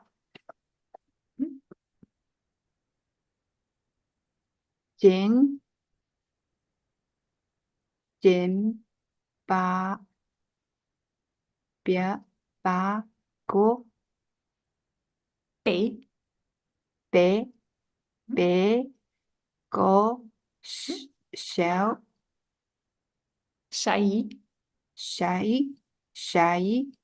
Ashbu Drebu. Lam Bar Men, Bad, ba and You read this one together. Bang. bám bám chế su chỉ na ni. Nice. Let's do one more. Just shift pages.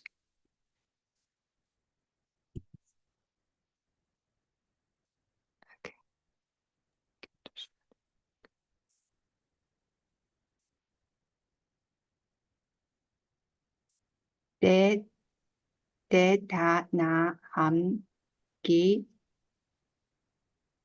thả ma đắm hàn ký cho chú ba kiến in bạc chung chung chung lupa lupa kiến ipa Kang impa. Kang impa để la Lẽ. đến lẽ yếm Chẳng. chấm có thể dùng na nè nè lẹ ba bộ nhẹ na ti na ma in lam Jin. jin jin lam có thể mà Sha. có sa mà ya ki Che. bar du che ma che i bar du Ki partu. ki bar du da mi ya la Sawar. Michela. Sawar Michela. Nice. Very Thank beautiful, you. Sarah. Okay. What else? Lynn. Lynn, I know you can read. I know you. Hee. A bigger paragraph for you. Yes. Hey, Ducky, Sam, Ken, Sena, Kia, Pekune, Twist, Tree. Sinduk, Twist, Tree. Sinduk, Palmy,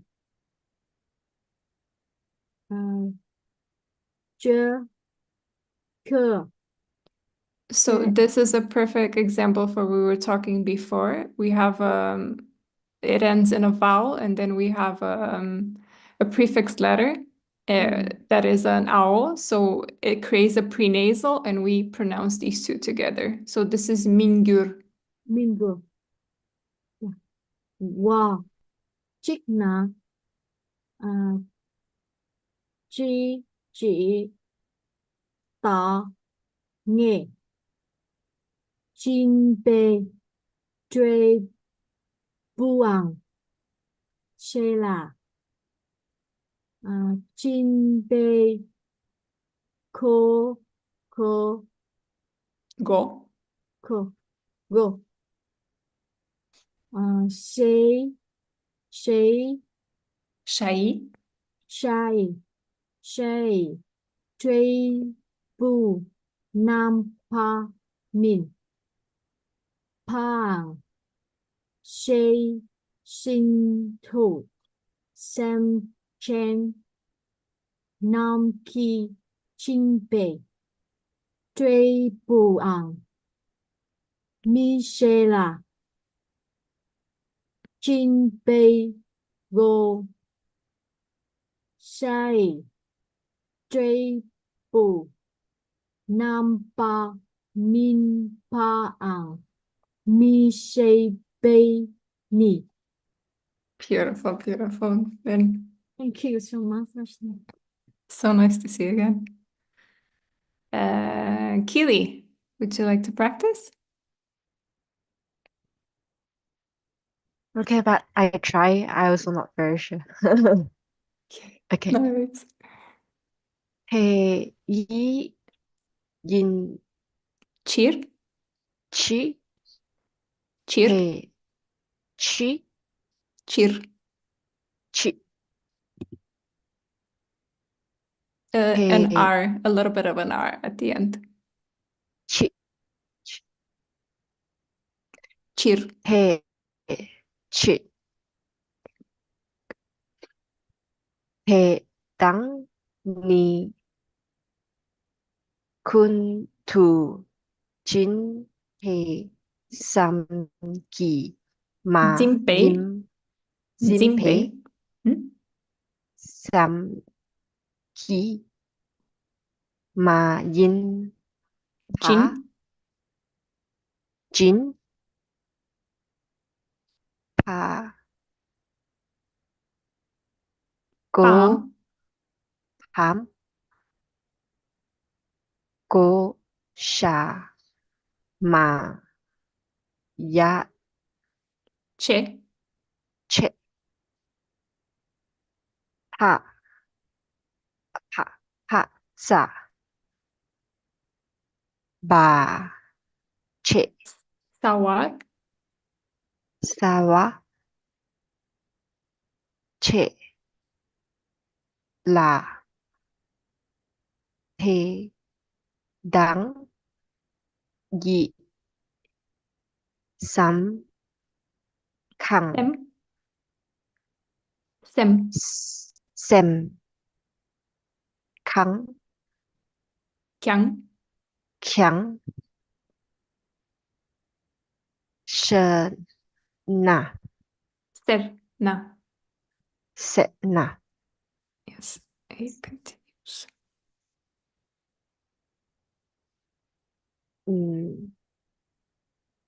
ki ki Ke. ke pa Pe. pe kun tu shri Chi. chi shin du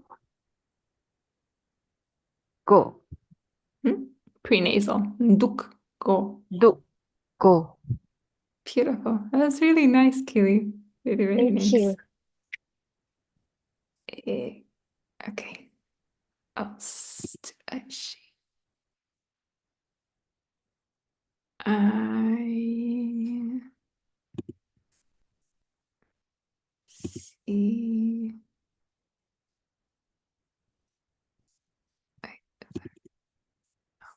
No.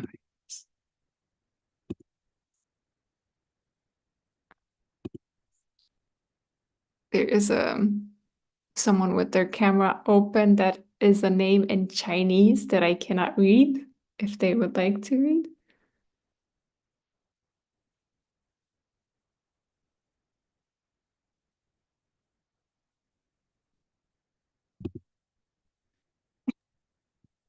Can you I scared describe? them. I read for you. Which one? This one. No, I thought you wanted to call someone in Chinese. I wanted to read for you the name. Oh, I'm sorry. I think I scared them away. They closed their camera. Just fair enough.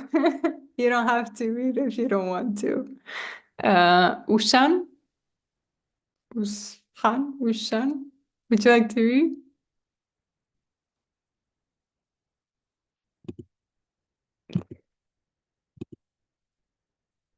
Okay, I don't wanna.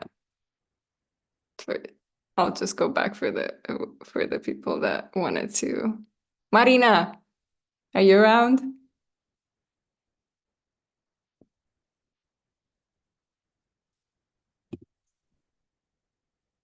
No. Okay, Elva, back to you.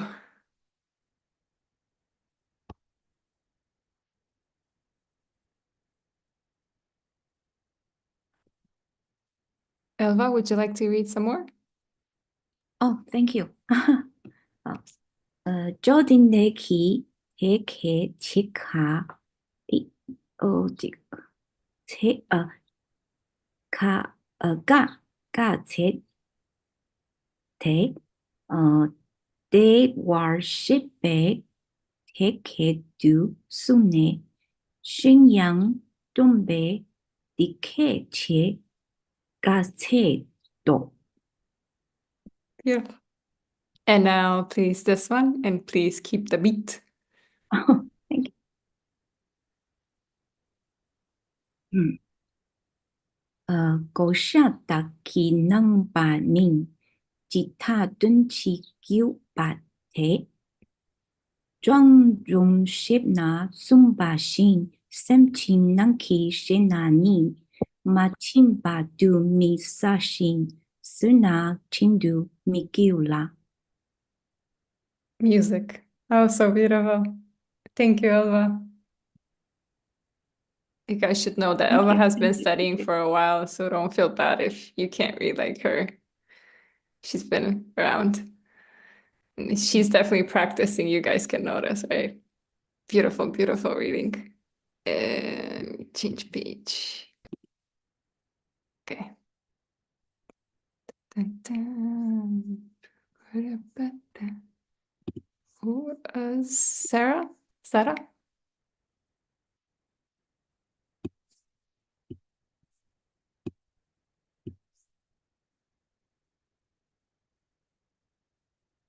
Peacock Warrior, Sarah, would you like to read again? 是第11个吗？11 Yes. Denda kutuji haisim. Neyon ki barni. Nam. Yam ki bar. Kewa. Kewa. Kewa ni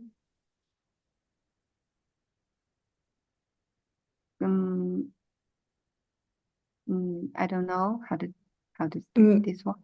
You pronounce them together. Mingyur. You. Mingyur. You. With an N in between. Mingyur. You.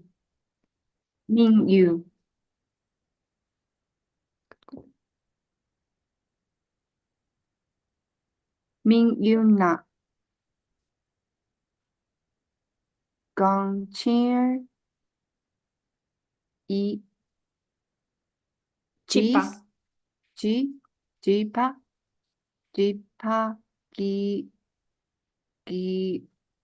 Murgis.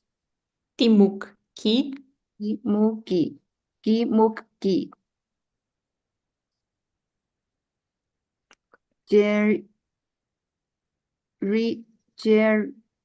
Jergis. Trippa. Jipa. Nangi. Mashipa. Mashepe. Okay, one more.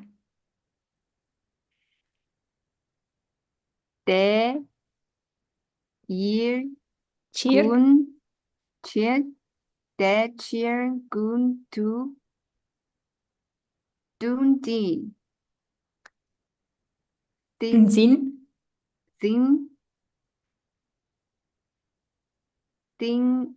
Geese. Zin semki. Singi. Dondu ma in ja bar. Jin. Sawar. Jin zawar.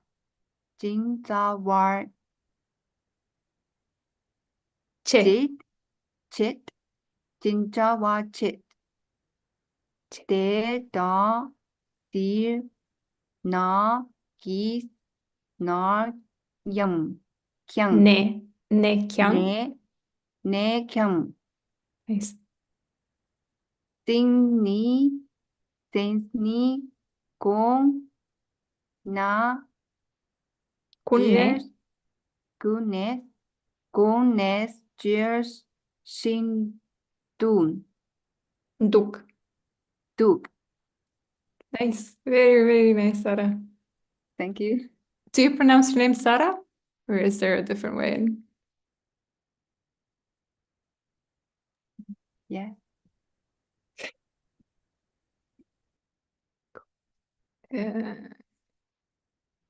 Who is next? Lynn, were you next? I think so.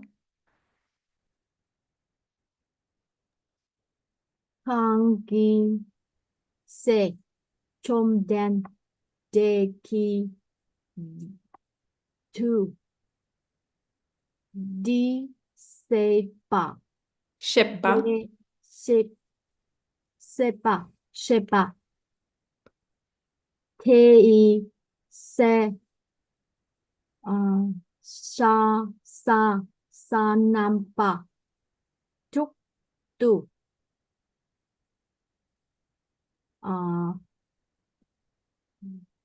Yơ pa yơ chinh chôm đen đê nhi ki ku lê sơ nam trung pa gơ chưa Jungwar. to right? Yes. So if wa is a second or third syllable, then it will be a wa, right? If pa is a second or third syllable, it becomes a wa. Yeah. So here it is after this, and it is part of this word. So it's Jungwar. Jungwar. Good. One more, please. Jungwar. Yes, thank you so much. And one more, number 14, please. Okay. Thế nhé ghê long nam ki chôm đen đê ki cho tu sam pi no chi mi cup Ki. You were right the first time. Ki. Ki mi calf ching. Mei tu. Trung Quốc. Đi ta bu thông. Qua na. Thông qua na. Ngô xe ngô xe ki tệ. Ngô tsar. Ngô sa ki tệ. Kete. Kete. Sang chê. Sangye. Sang chê. Sangye. Sang kê. Chôm đèn. De la. Sure pa. Nice. Beautiful. Who else was here? Keely. Wait, I should, yes. Chun pa yu ma chi yen ma chi pa ni de chin Shin. She pa Shekpa. 10파 dra 거, 좀, 컴, 점, 파, 강, 따, sorry, 당, 양, 양당, 탁, 파, 탁, 타, 양타, 파, 종, 족, 조, 족, 조, 음, 배, 삼,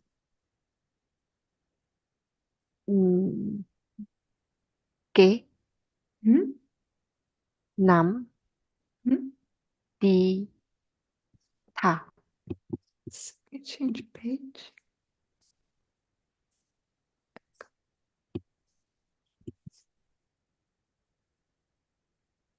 부, 이, mẹ,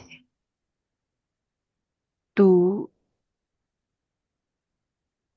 you, 중, chúng, và, 웨이, ví, chỗ,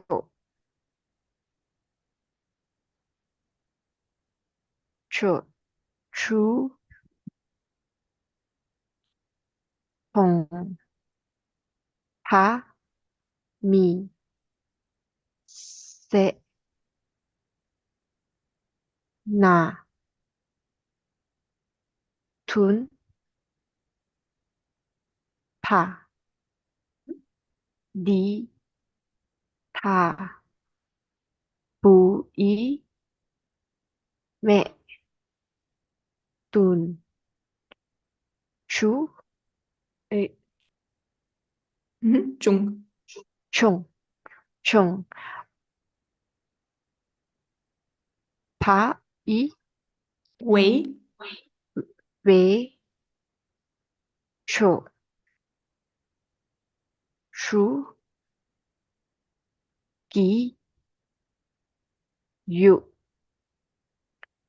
gánh, 강, kháng, lệ, 락, lệ, sorry, lạc,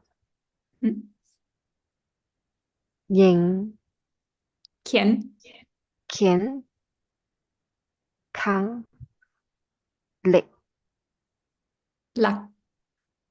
sorry, lạc, One more, please. khống, 좀, chống, tả, 된, đèn, tha, ki, 네.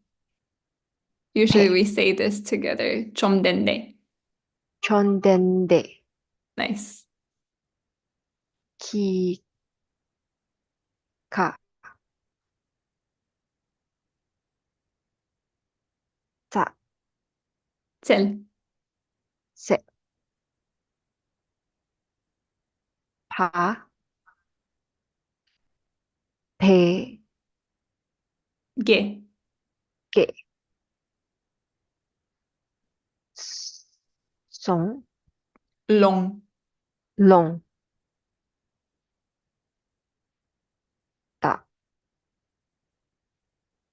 tạ, trụ, chú, đi, thá, bù, đi, chống, 중웨이. trung, trung, Yeah, so here we have a little prenasal as well. 중웨이. trung, huệ, you Nyen pa Nhạc pa Nien par. Nyen pa Do them Tam Nice, nice, nice, nice. Beautiful. Well done, Thank you. Keely. And oh, cool. We actually finished in time. Nice. Let me stop screen. Thank you, everyone. I hope you guys had fun. Please keep practicing and looking over all those rules, because they're very, very helpful. And I very much look forward to seeing you all read during the classes. If there are any questions, reach out to me or Pin or Oscar, whenever. And thank you. Thank you for this opportunity to share with you guys what we love. Hope you have a beautiful, beautiful day or evening or whatever it is where you are. And see you soon.